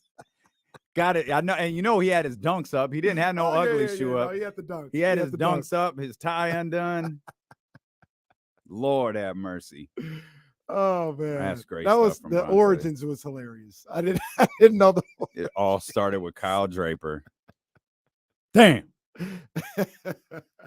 That's fantastic. Absolutely fantastic. But like I said, I don't think we see them in the first I round. don't think we man. are either. Well, I think they'll at least get to 5. You writing off Minnesota? I mean, not Or really. you got them going up? You want to be honest? and- you want me to be No, completely I would honest? prefer you lie to me. All right. Well, I just love everybody. No. Especially Dallas. But no, aside from Dallas, I'm not writing off anybody. I think Dallas ain't gonna make it. I don't think they're gonna really. I don't think they're gonna make the play-in. Bro, Luka can't be all. He can't be all NBA if they don't make the I play. know, right? He I don't can't think be all. That's NBA if they don't that's make my the big play-in. proclamation. I don't think they make the play-in, but anything else from 4, I guess I'd be surprised if like the Jazz or the Pelicans got up there. But like, I think anybody could If be the Jazz 4 to got 6. to the top 6, you mean? Right. Yeah. Right. I think anybody. I can't write off anybody. I can't even write off the Lakers. Like the Lakers could easily get into the top 6. Okay, Lake Show. Well, no one's surprised by See, that. when I try to be a broadcast journalist. No, I you see did. that. It doesn't fit you. Don't be a broadcast journalist. Be the guy who drops Bonta Hill disses in Drake Hard. Hate it had to be Bonta and Butch. We'll come back. Bonta and Butch, my guys, hate it had to be them. We'll come back. Matt George joins us. Hey, We'll talk with Matt George, the main eventer for Batty Thursday, as we continue here on D-Lo and KC, brought to you by Sky River Casino on Sacramento Sports Leader, ESPN 1320. 325, okay. that's a rookie. Yeah. No reminder, guys, we got to end the show a little bit early. So the stream will end. I wonder if they got more of that monkey bread. I think no, he called it. I don't think it was monkey bread. That's something else. It was something, but there. I know the donut thing is still over there. They're about to start a party too. They are about to start a party. Yeah, there is another party going on. I think it starts at 3. I think it's like 3 to 5 or something. Maybe it's 4 to 5. 3 to 5. You don't have to. No. Could you stick around like for just like it, just a little bit, just so they see you.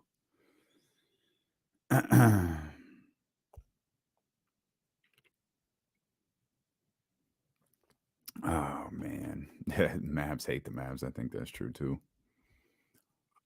French Montana bars, y'all crazy. Kenny does indeed hate the Dallas Mavericks. Kenny hates Dallas, strangely enough. Thank you. I had it cute. I was ready. I was just hold off. Yeah, I was holding on just a little bit.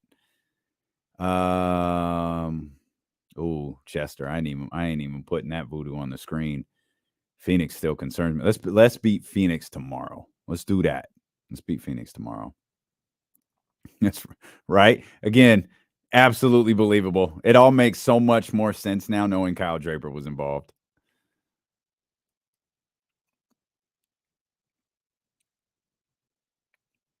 Oh man. Yeah, sorry about the audio, Dave Garcia. Sorry about that. Did they have any? I didn't even check. They're setting up. So No. I stayed out of the way. Okay. Well, that's good. Who's Oh, that's the HR lady. Yeah.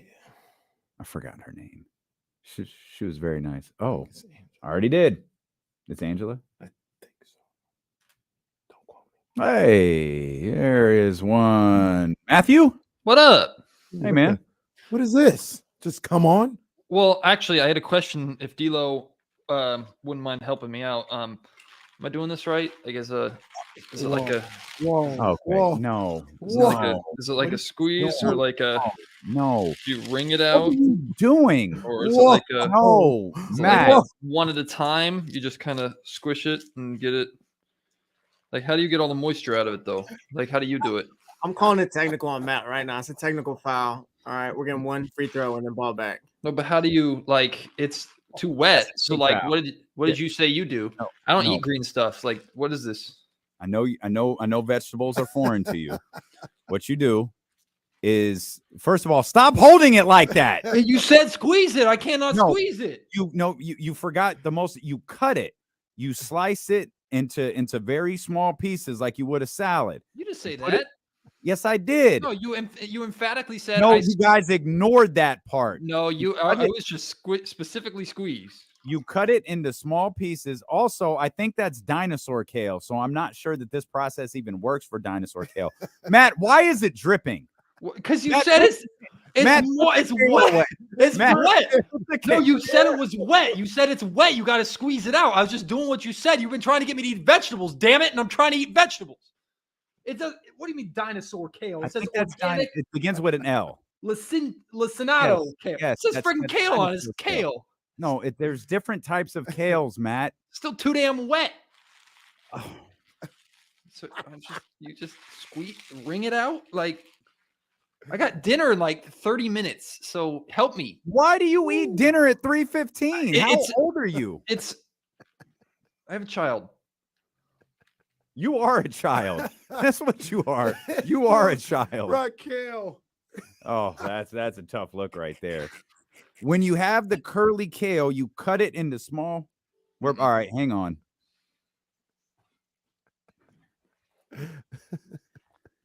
Is the most disturbing commercial break in the history of this show. Matt George joined the live stream just uncomfortably squeezing kale. Oh, hold on. No. You've been for years, Damian Barling. You've been trying to get me to eat vegetables. So I hear this tip on the radio. Hey, you get your kale and you squeeze it. So I got some kale, but I couldn't figure out how to do it. So I'm on here. I'm just trying to ask my man for help. And my man starts yelling at me. I'm just doing what he said.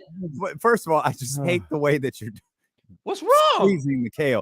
What? You got to cut it, Matt. You cut the kale first and then you squeeze it. That was never said. I think it was. That was never. I just heard squeeze. Put a little salt on it. It'll pull the moisture out. What? I don't know. I don't know. I just don't know what to do. All I hope is Matt washed his hands before all of this. It's all over my lap. Look, we Matt, can't just waste that kale. Like you're No. It's getting used. It's getting used. No. I was looking up what to do with it, and I thought I could skip step one because D'Lo already told me you squeeze it.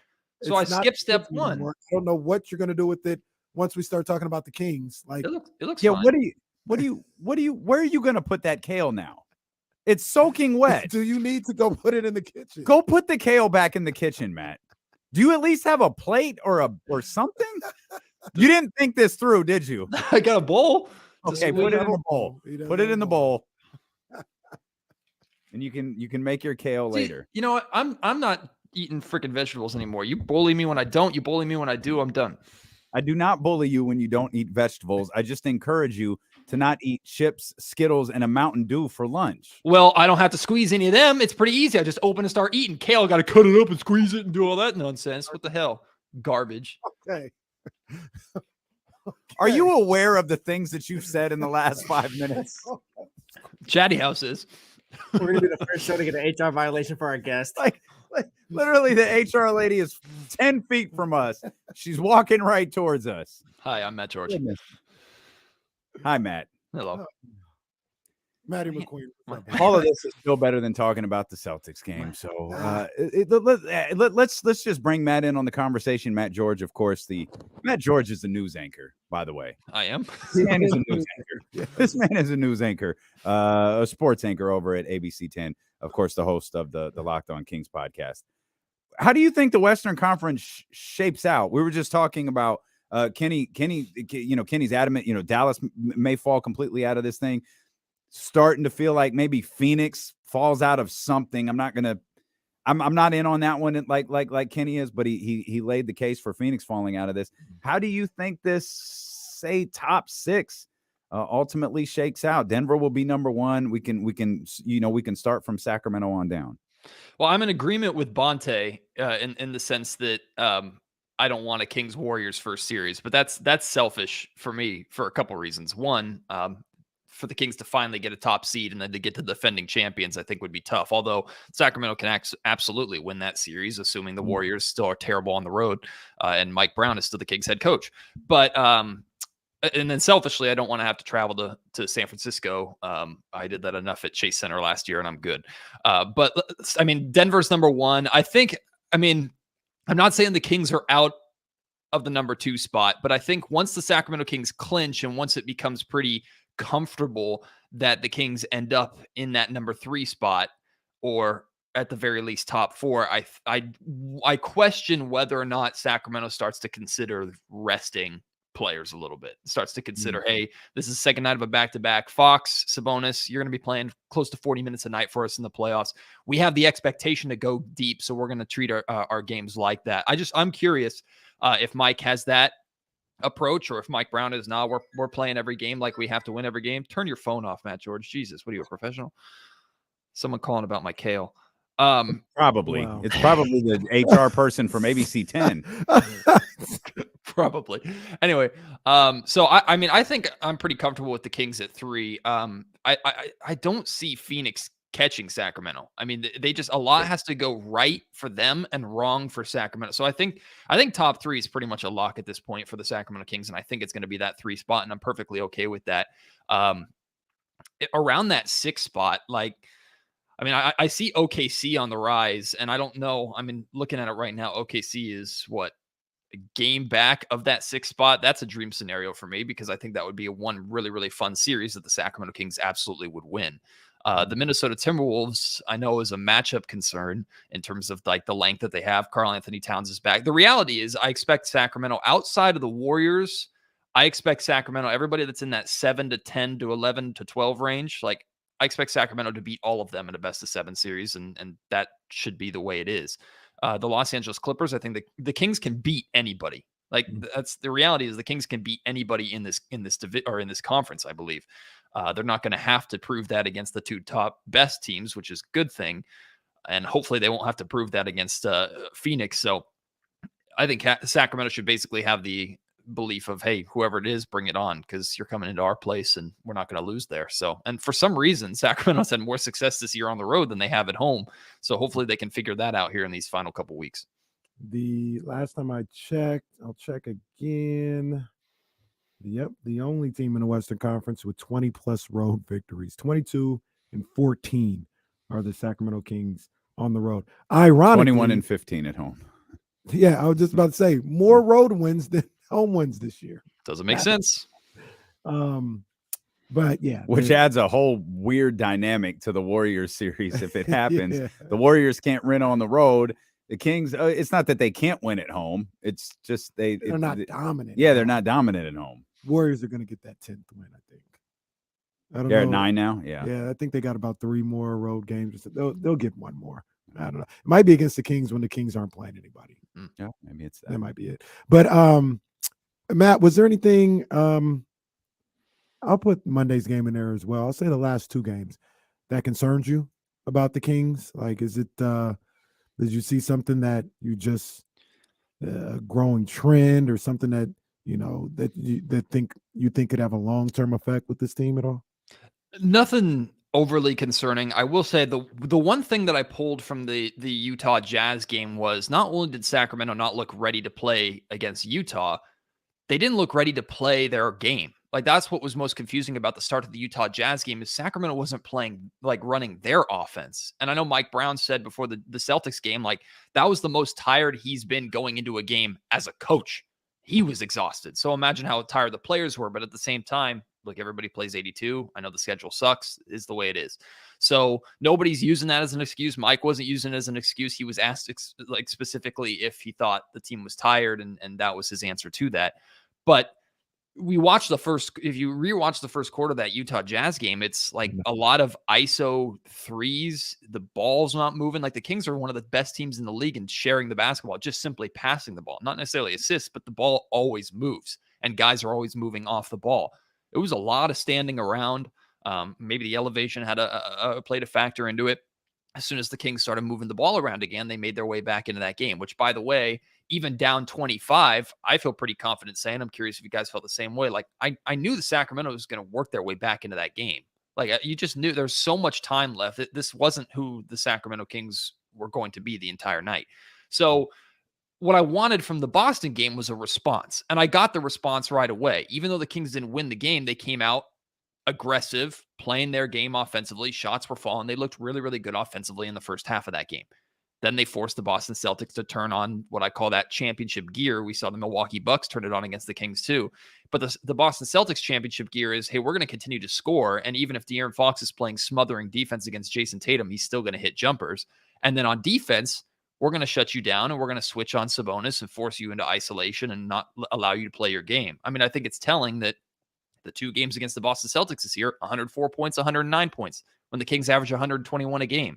Like, there wasn't anything really the Kings did wrong necessarily. I think it's just the Boston Celtics knew, okay, we know what to throw at them, and defensively we can handle them a little bit. And I look at that, and my takeaway from that is, okay, Boston can do that. Maybe Milwaukee can do that, although the Kings did a better job scoring against Milwaukee in their own building. What team in the Western Conference is going to do that to the Sacramento Kings? I'm not concerned about it. So maybe, like, you can look at the film from that game and you can say, oh, wow, look what the Boston Celtics were able to do. Okay, the Kings can be stopped a little bit. Show me the team in the West that is going to do that to the Kings. So I'm not overly concerned. Yeah, you don't have Marcus Smart in a season of playing defense that's going to enable you to do something against them that you haven't done at all this season. Yep. Which is why, the Boston game can be frustrating, but nothing that you really panic over. You mentioned response, Matt. I'm anxious to see their response tomorrow, which is, probably the 12th, 13th, 14th, 15th time we've said that this year. And so far, they might be, 15-0 in their responses. Like we've called them out a handful of times, and it's like, okay, what's going to happen here? How are you going to respond to this? We talked about the Indiana game. There have been plenty of games in the past this season where we've wanted a response to a bad game, and they've had the days off. And this is this is an important game for Sacramento. Mm-hmm. It's a huge game for Phoenix. Mm-hmm. And I want to see how Sacramento responds to this. I remember it seems like every single year, one of the talking points coming into each season was the Sacramento Kings need to establish their identity. Who are they as a team? What is their identity as a team? Well, obviously this team's identity is heavily on the offensive end, but their ability to respond when needed, whether it was in a game or at a point in the schedule during a stretch, like they've been able to consistently do that. So the expectation should be that they're going to do it again, regardless of their competition. And I asked Mike Brown about this before the Boston Celtics game. The Kings haven't lost 3 straight since November. Like the Kings lost 4 straight to start the season, rattled off a few wins, lost 3 straight in November. Since then, the most is 2 consecutive. And I don't think this is the first time they've lost 2 consecutive games since the All-Star break. So this team has done a really, really good job of avoiding extended losing streaks. And based off of past years, if we're calling 3 an extended losing streak now, the Kings are doing something right, because we've seen 6, 7, 8, 9 at times. So like this team's ability to respond, in my opinion, you should just expect it from this team at this point, which is also why I like them in a series scenario, in a playoff series scenario, because I believe in a hypothetical scenario where, unfortunately, the Kings lose game 1, I expect them to respond and win game 2. And if you look at all the series that the Kings have played in those, the 2-game back-to-back against the same opponent series so far this season that the NBA is implementing more and more, I believe, if I'm not mistaken, the Kings are undefeated in game 2. So they've done a really good job responding. And I give a lot of credit of that to Mike Brown and to Mike Brown's coaching staff, even though John Hollinger now all of a sudden thinks that the coach of the year is in Oklahoma City, apparently. Regardless, like, could you not give him coach of the year?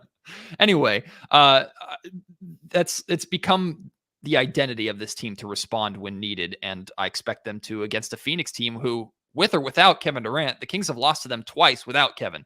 So there's no, oh, good, Kevin Durant's not playing, this will be easier. Nah, like, you're at home. This is a team you might face in the opening round. It's a team you might face in the playoffs, period. Respond. Yeah, absolutely. There was some video I was watching on the Sacramento Kings on YouTube, and the guy who was making the video said something.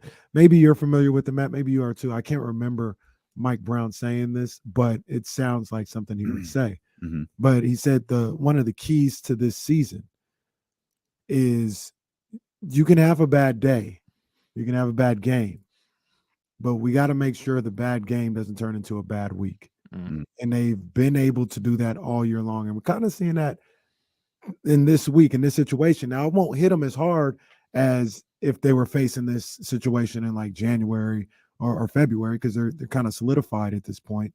But that if he said it, I'm sure he did. I don't have any reason to believe why the guy would just make it up. But that seems to be a pretty good mantra to have. And they've been able to keep that from happening all year long. And that's kind of what they're faced with right now. You can have a bad game against the Jazz. You can have a bad loss against the Boston Celtics, but just make sure you come out of this whole week 2-2. Don't let the bad game or the one bad game or 2 bad games turn into a bad week. And I think that's what they'll be looking for this weekend. I know Coach Brown likes to implement the 5-game series. Like, he splits up his season into 5-game series. And it's very clear that the team follows that, because you can see them have a patch of maybe they go 3-2 over 5 games and they still respond, and maybe go 4-1 over the next. Or maybe that 5 games is at times 1-4 early in the season, or 2-3, and they respond quickly to start. Like, it's clear Mike Brown has an ability with this team to almost hit a reset button. Like, hey, Let's evaluate what we did wrong here, and let's implement those changes immediately. And that's one of the things I like the most about this coaching regime, is whether it's in-game adjustments or it's game-to-game adjustments or week-to-week adjustments, you can point to a ton of different team and individual accomplishments that this team has made over the course of the season and go, they struggled with that, and then a day later or a quarter later or even the next time they were in the game, they addressed it and corrected it. And like Terrence Davis has done that with the defensive end. Keegan Murray has done that on the defensive end. Keegan Murray has done that attacking the basket aggressively. You'll hear Mike Brown say something publicly, and then the next game, it's different. It's changed. And then we know, of course, he's saying even more privately than he's saying publicly and holding these guys accountable. And the best part is the guys are hearing that and implementing that. Like I know we love Terrence Davis on the show. I give Terrence Davis so much credit because he stays ready. He has this situation where when Kessler Edwards was named the starter, I can't remember what game that was, but Kessler Edwards was named the starter, and my immediate reaction was, I wonder how TD feels about this. Because Terrence hasn't played bad. He's had some really good games offensively for the Kings, but we know this Kings team can score. Mike is clearly looking for defense. It's like, I wonder how Terrence is going to respond to this. Terrence comes in and plays more minutes than Kessler Edwards and is one of the best scorers on the team that night. He stayed ready. And on top of that, Terrence has multiple times publicly talked about, yeah, I wasn't doing enough. Mike told me to do this. I took it and I tried to do it. And then Mike started rooting for me and cheering for me. Like, that shows a crap ton of maturity from a player who came into the season saying, look, I thought I was the best player in the league last year in the minimal minutes and minimal role that I had. And I think he had a point. So I imagine there's egos in that locker room, of course, but they don't let it come out and they don't let it affect how they approach what Mike Brown wants to do. And I think it all goes back to that contract that he had all of them sign saying we're all in 100%. And you see that across the roster. It's not just one or two guys going, oh, wow, these guys are really buying in. Everybody is doing this. Everybody understands their role. They take their notes and they implement change. And that's a culture that Mike has established that we have not seen in 11 head coaches. Yeah. Stealing with KC here on KIFM West Sacramento 98.5 FM KRX QHD2 Sacramento ESPN 1320. Always live on the free Odyssey app. Matt George, Locked on Kings, ABC 10, with us here now. Friendly reminder, we will be dipping out a little bit early as we'll be going to the NCAA tournament here at the bottom of this hour. We'll be doing that the next 2 days. That'll be a wrap, but we do want to get you out to the tournament coming up again at the bottom of this hour. Matt, you mentioned Keegan Murray. Keegan obviously approaching that rookie 3-point record. He had some incredible shooting days over this last little stretch of ball here. Kenny pointed something out with him, like defensively. Are you concerned about him guarding these upper echelon wings for an entire series when we get into the playoffs here? Yes, and I think that's fair. And I think that's okay. Like he had a number of possessions where he was guarding Jaylen Brown and Jaylen went at him every time. And I'm like, good. Like this, if you're going to be a starter, if you're going to be, and I'm already ready to label him like, I think the big three is already here in Sacramento. I think their big three is here. I think it's De'Aaron Fox, Domantas Sabonis. I think Keegan Murray is that third. I think he's only going to get better. And he's shown that over the course of his season, what he can do in a short sample size of addressing different areas of his game. So what is he going to be in 2 or 3 years from now, in addition to already the great shooter that he is? So like, I think Keegan needs that. I think everybody on this team needs that. Like, how's De'Aaron Fox going to do? And De'Aaron has not backed away from guarding the best guard, even though the best guard is typically not guarding him. And De'Aaron's talked about that. He hasn't backed away from that. But if the Kings play the Warriors in an opening series, is De'Aaron taking that Steph Curry challenge on? And does Steph remind him why he's a multi-time MVP and multi-time champion a little bit? Like, I think everybody on this roster needs to go through that to some extent. But yeah, Keegan should be a concern. I think Keegan is going to be isolated a lot. I think Keegan's going to be picked on a lot. There are going to be times when Keegan rises to the challenge. I'd say probably more often than not, he's not going to. Defensively, like, we kind of know what the Kings are. And if Keegan's offense is affected, or if Keegan slows down on the offensive side of the ball or is not effective on the offensive side, or if his defense is so bad that no matter what he's doing on offense, it doesn't matter, then you have to start really being concerned, like, okay, maybe I have to take him out of the game and replace him with somebody else. But I don't think we're going to get to that point. I think there are going to be clear growing pains. I think teams are going to obviously try and switch Keegan onto one of their best players, especially if that best player is a wing. And I think it's going to be trial by fire in a lot of ways that the rookie needs. And based off of how Keegan has played and how hard he has worked, I expect him to respond. So if, again, in a game 1 scenario where the Kings lose and Keegan's getting picked to shreds, game 2, I expect something different. And I think Keegan and Mike and the rest of the coaching staff will work together to implement that. And there's a couple things there. Number one, I feel like we have seen that already this year in certain games where Coach Brown has looked at Keegan like he's not doing what I need him to do defensively. He's not maybe setting out a set time, but he ends up playing like 22 minutes in the game because he's got to go with what's works on the defensive end. The other thing, much like the Sacramento Kings as a whole, I don't know how many times Keegan is going to be matched up with somebody like Jason Tatum and Jaylen Brown. Like those guys are different. Even when you look at like Kevin Durant, like say KD comes back, they play him in the playoffs.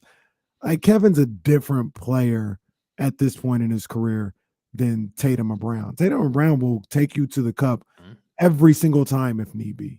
There's not a whole lot of guys that are willing to do that every single time. And when you talk about like maybe being able to guard guys on their pull-up, that's where Keegan's length with his arms and things of that nature could kind of help him stay above water, stay afloat against those type of guys. So, yeah, they were going to work on him on Tuesday. But once again, it's a little bit of a unique case going up against those two guys. Those are two of the best in the game.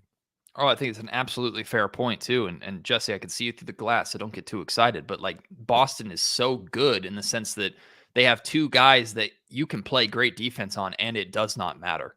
I mean, there were multiple possessions where the Kings played really good defense against both of them. But I remember 2 or 3 possessions of De'Aaron Fox deciding, hey, Tatum, we're friends. You were at my wedding. Like, we're really, really close. I'm not letting you get a good shot off here. And Tatum said, okay, bet, and still hit it over the top of De'Aaron. And De'Aaron played it about as well as you possibly could. Like, sometimes guys just are shot makers. And the Celtics have 2 of them in Brown and Tatum, not to mention the great supporting cast that they have there. So, like, I really enjoy watching the Boston Celtics play basketball, even if it's at the expense of the Sacramento Kings. Like, they do it really, really well on both ends of the floor. They're a really deep team. They're the team that I expect to come out of the Eastern Conference. And I've said many times on this show, the champion is in the East, in my opinion. So I can't wait for the Eastern Conference playoffs just to see what they do. But I agree with your point completely, Kenny. It's the same way that I don't take too much away from the Kings only scoring 109 and 104 points against Boston. That team is built different. Thankfully, the Kings don't have to worry about facing them unless it's in the NBA Finals. So, and hey, get there and lose in the NBA Finals. I'll take that scenario. I don't know about y'all, but I don't know if Keegan's going to ever have as difficult of an assignment as trying to keep one eye on Jaylen, the other eye on Tatum, not to mention having to worry about Al Horford and everybody else on that team that can score on you if you're not paying attention. Are you one of the many people locally, I believe, and nationally who take Domantas Sabonis for granted?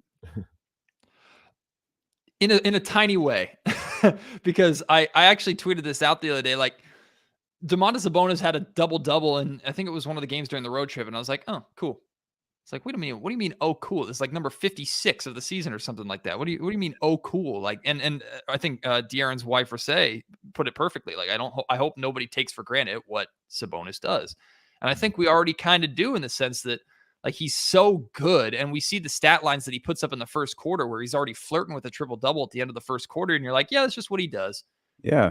But no, I don't take Domantas Sabonis for granted, in the sense that he is, I mean, he's shown a lot of different ways how he can be effective. I thought early on in the season, he was very much a pass first big. And there were times where I was like, attack, shoot more, score more. Lately, I think Sabonis has recognized maybe the fatigue of some of his players with Kevin Huerter being out. And he said, okay, I'm going to try and go get mine. I think Sabonis has been a lot more aggressive trying to attack the basket, score around the rim. Now that's resulted in him getting hit in the face even more than he normally does, poor guy, and can't get a foul call to save his life. And maybe you should change his name to Austin Reeves or whatever that guy's name is in LA. But like, Sabonis is, in the best way, like an absolute freak of nature. He can do so many different things, beat you in so many different ways. I thought at times he was getting a little ahead of himself. He was making what I call like the Tyreek Evans mistake, where he was picking up his dribble and looking to pass and then leaving his feet. And that he had 6 turnovers against Boston, if I'm not mistaken. So there are a couple times where it's like, okay, maybe you're trying to do a little too much here, but I understand why. Like if you need Sabonis to score, he'll score. If you need him to pass, he'll pass. If you need him just to set screens to stand in the corner in the fourth quarter to the De'Aaron work, he'll do that. Like I'll say it a million times. To me, the only thing more impressive than Domantas Sabonis' numbers is Domantas Sabonis' attitude as a teammate. Like he could have come into Sacramento and said, I'm the 2-time All-Star. I'm the guy. I'm scoring every single time. De'Aaron, fall in line. He didn't. He came in and said, how am I not just going to help De'Aaron win and get all the recognition he deserves? How am I going to help everybody on this roster get theirs? And it's led to immediately guys like Kevin Huerter and Harrison Barnes saying he's the easiest guy in the world to play with. So Sabonis is something that I think it's easy to be lulled into an area of, I just expect good numbers from him, but you can never take him for granted. Yeah, I'm with you. We talked about this a number of different times. I'll ask you about it though. Is there a scenario where you're disappointed with the Sacramento Kings season? I talk about it because they've passed that. There's nothing that they can do realistically at this point that will leave me disappointed. When the season comes to an end, whether that's first round or NBA Finals, yeah, I'm gonna be, upset that the season is over, and that they lost the series, that they lost to the Mavericks. I'll be frustrated. Like, how could you lose to those guys? But disappointed in this group, I think that's long gone. Is there a spot for you that will leave you disappointed with this team? Yeah, if we're using the term disappointed, like I think if the Kings were swept in the opening round, I would be very disappointed. And I would be more disappointed because I don't think that's possible with this team. Like I cannot envision a scenario where this team loses 4 straight games to any competition in the Western Conference. And if they did, then I would be like, okay, we did not get to see enough of a sample size of what I wanted to see. Or maybe that tells Monty McNair everything he needs to know about what he needs to do this offseason. Of course, there could be outliers in there, knock on wood, of any kind of injuries or anything like that, but I don't even want to consider that. Like, I would be disappointed if the Kings were swept, absolutely. But the one thing that no matter what happens in the playoffs will not change, Kenny, the word that I'll use is like grateful or thankful. Like, this has been such an incredibly fun year just in terms of vibes, in terms of like for the career, for podcasts, for D'Lo and KC. Like, it's just been such an amazing year for all of us, such a fun ride that they've taken us all on. And I don't want the regular season to end because we're one step closer to getting into next season where there are legit expectations. Now, that's not a bad thing because I expect this team to do what they need to do to live up to those expectations. But this year has been just such a Kings basketball is fun again, and let's just soak it all in. And I've been trying to ride that wave as much as possible. Now that we're getting close to the playoffs, I'm starting to ask myself questions that I've never asked myself before. Like, hey, should the Kings consider resting for the opening round? Or which opponent would the Kings best match up against in the first round? And what's their best path to the Western Conference Finals? Like, I've never had to think about this before, and I'm excited to think about it. But there's nothing that can happen that will not make me thankful for this team. And I'll remember this season for forever. Like, this season has just been so special in so many ways. I get emotional about this. I'm about to cry. Sorry. I had to press that button. No longer with the Lions, by the way. Yeah, I saw that. That was crazy. That is a bit wild. Yeah, I think he went to the Saints. Yeah, he's a Saint. You mentioned it's funny because you said it twice in different contexts, but about resting, shutting guys down. That feels like the most anti-Mike Brown thing. I agree. The Kings are locked in the 4 seed. Cool. Kings are locked in the 3 seed. Great. Let's go get better. You're not even getting an extra day off. If you're on the Sacramento Kings and you're coached by Mike Brown, that does not feel like something he would do. They might go 2 a days. It might get 2 a days to get ready for the playoffs. Got to get ready. You know what's? I'm 100% with you.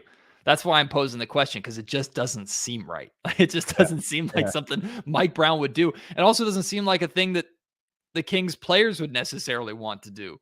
Like, especially with how their roster, their season ends. Their last 2 opponents are what? The Warriors and the Nuggets, right? Yep.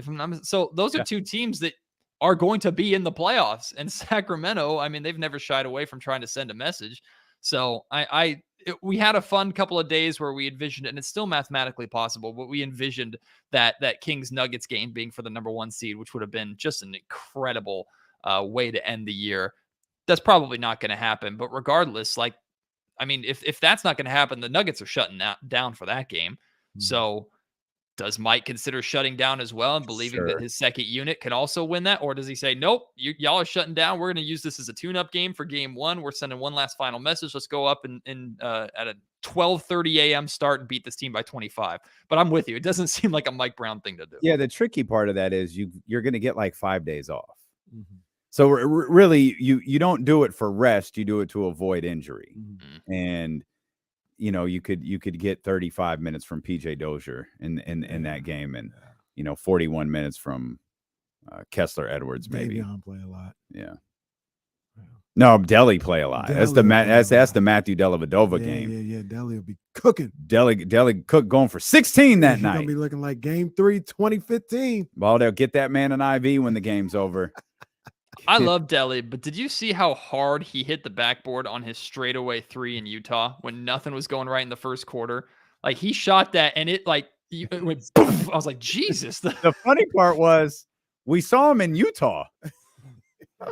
Delly gets up and goes to the score stand. Like, did he get up on accident? Like, what the hell is going on here? Is he doing his timeout run? Yeah. Keon in that first half too. I was like, damn. Mike's pissed. Well, you could tell Mike's level of frustration by who he puts into the game, and that was peak frustrated Mike Brown when he called for Delly and Keon Ellis. Mike said, "I'm gonna try and throw something at the wall and see if it works." And Delly said, "Bet," and chucked the basketball as hard as he could.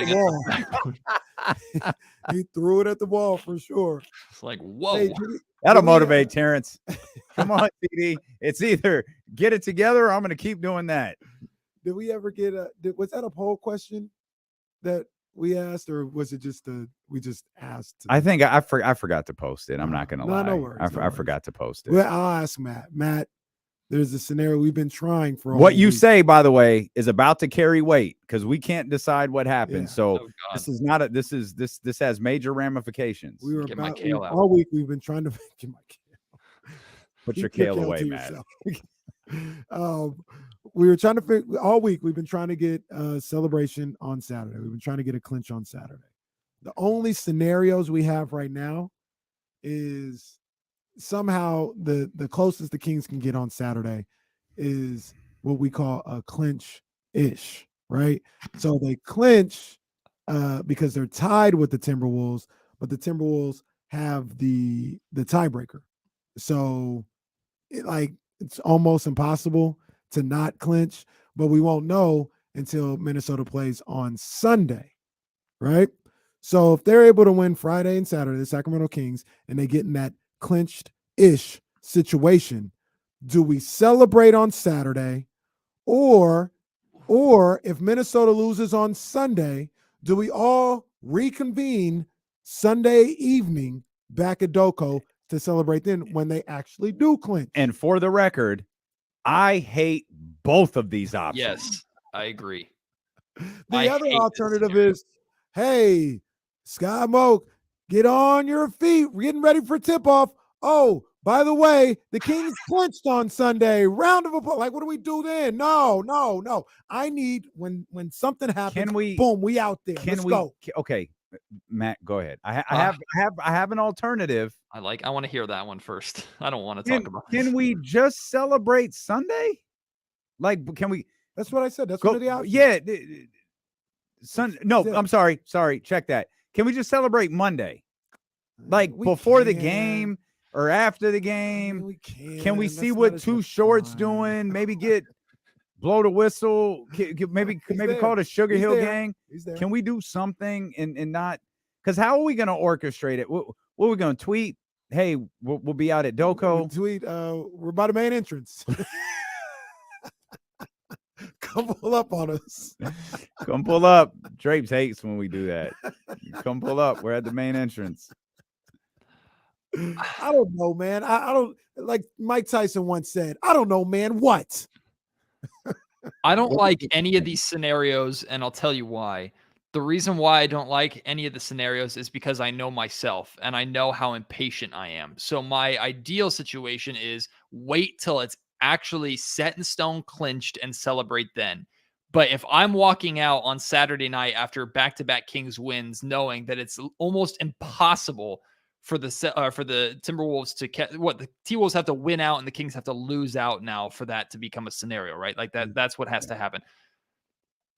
My impatience would not allow me to not celebrate that. So I hate all the scenarios. I guess I will take that one, the clinch-ish, just because it's after a Kings game and we're there. Matt George said it. I don't like it though. Don't attach my name to it. No, Matt George said it.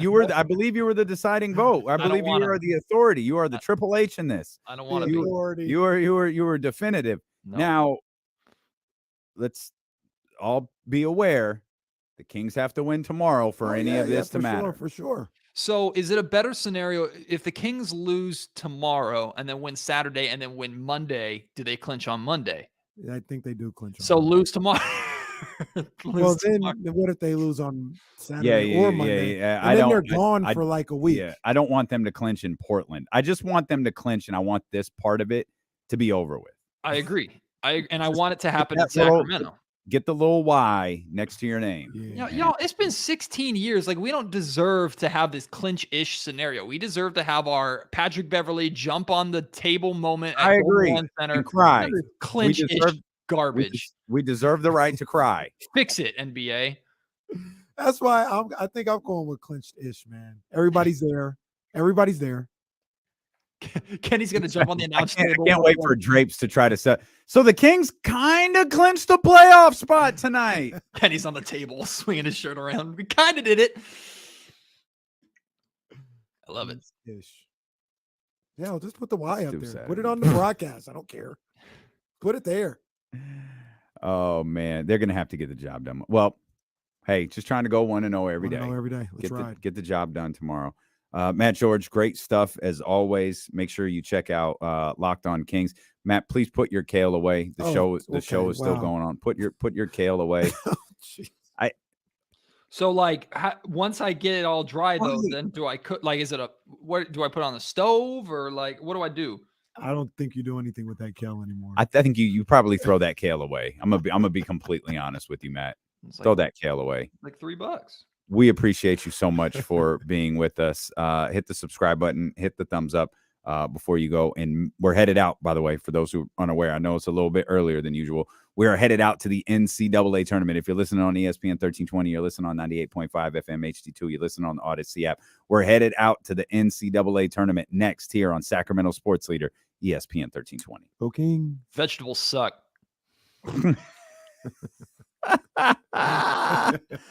Oh, Matt, that might be my favorite gimmick. Matt hating vegetables. I like salads. They're easy. They come prepackaged in a bag. I don't like salads. What? Get out of here. Oh, I love salads. Yeah. Good chicken Caesar salad. I put a lot of dressing on the salad. Megan, kale at a loss. Get out of here, Megan. I like a good Caesar salad. I won't say that, too. But it's good too. Caesar salad's bomb. You can make a Caesar salad with a clean version of that kale you were just manhandling. Rest in peace. Oh, man. Did you guys know Jeremy Grant is only a year younger than Harrison Barnes? Feels like I don't think I knew that. Yeah, I would have guessed. I knew he was Jeremy Grant's 29. older. Harrison just turned 30. I did not know that. Harrison is 2 years older than me. And that feels weird. This is hilarious. Whoa, come on, man.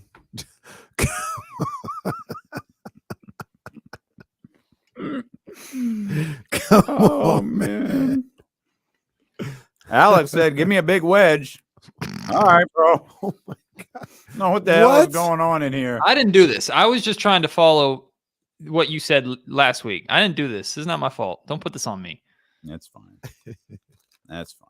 I'll make you and Brittany a good kale salad one day. Hey.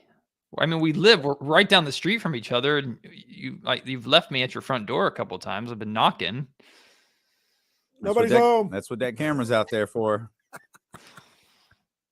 No, Matt. No, Matt, I'm not going to watch Harry Potter with you. Harry Potter? What the hell? The Lord of the Rings. Sorry. Thank you. Jesus. Who the hell? Don't be talking down about Harry Potter. Yeah, it's not on the same tier as Lord of the Rings, though. Don't get this started now. I don't know. But get the kale back out. It has their own like quiz show. It has their own quiz show. Like Family Feud. Like they have that for Harry Potter. Really? Yeah. Like on TV? Yeah, I've seen it before. Well, my cousin Brooke is a big Harry Potter. Brookie Brooke is a big Harry Potter person. I didn't realize that constitutes success, having a Harry Potter Family Feud, but I'm in. Harry Potter's great, but it's not Lord of the Rings. It's not even close. Neither one of them are juice. Well, at least we're not making Star Trek references today. My wife had me watch Galaxy Quest the other night.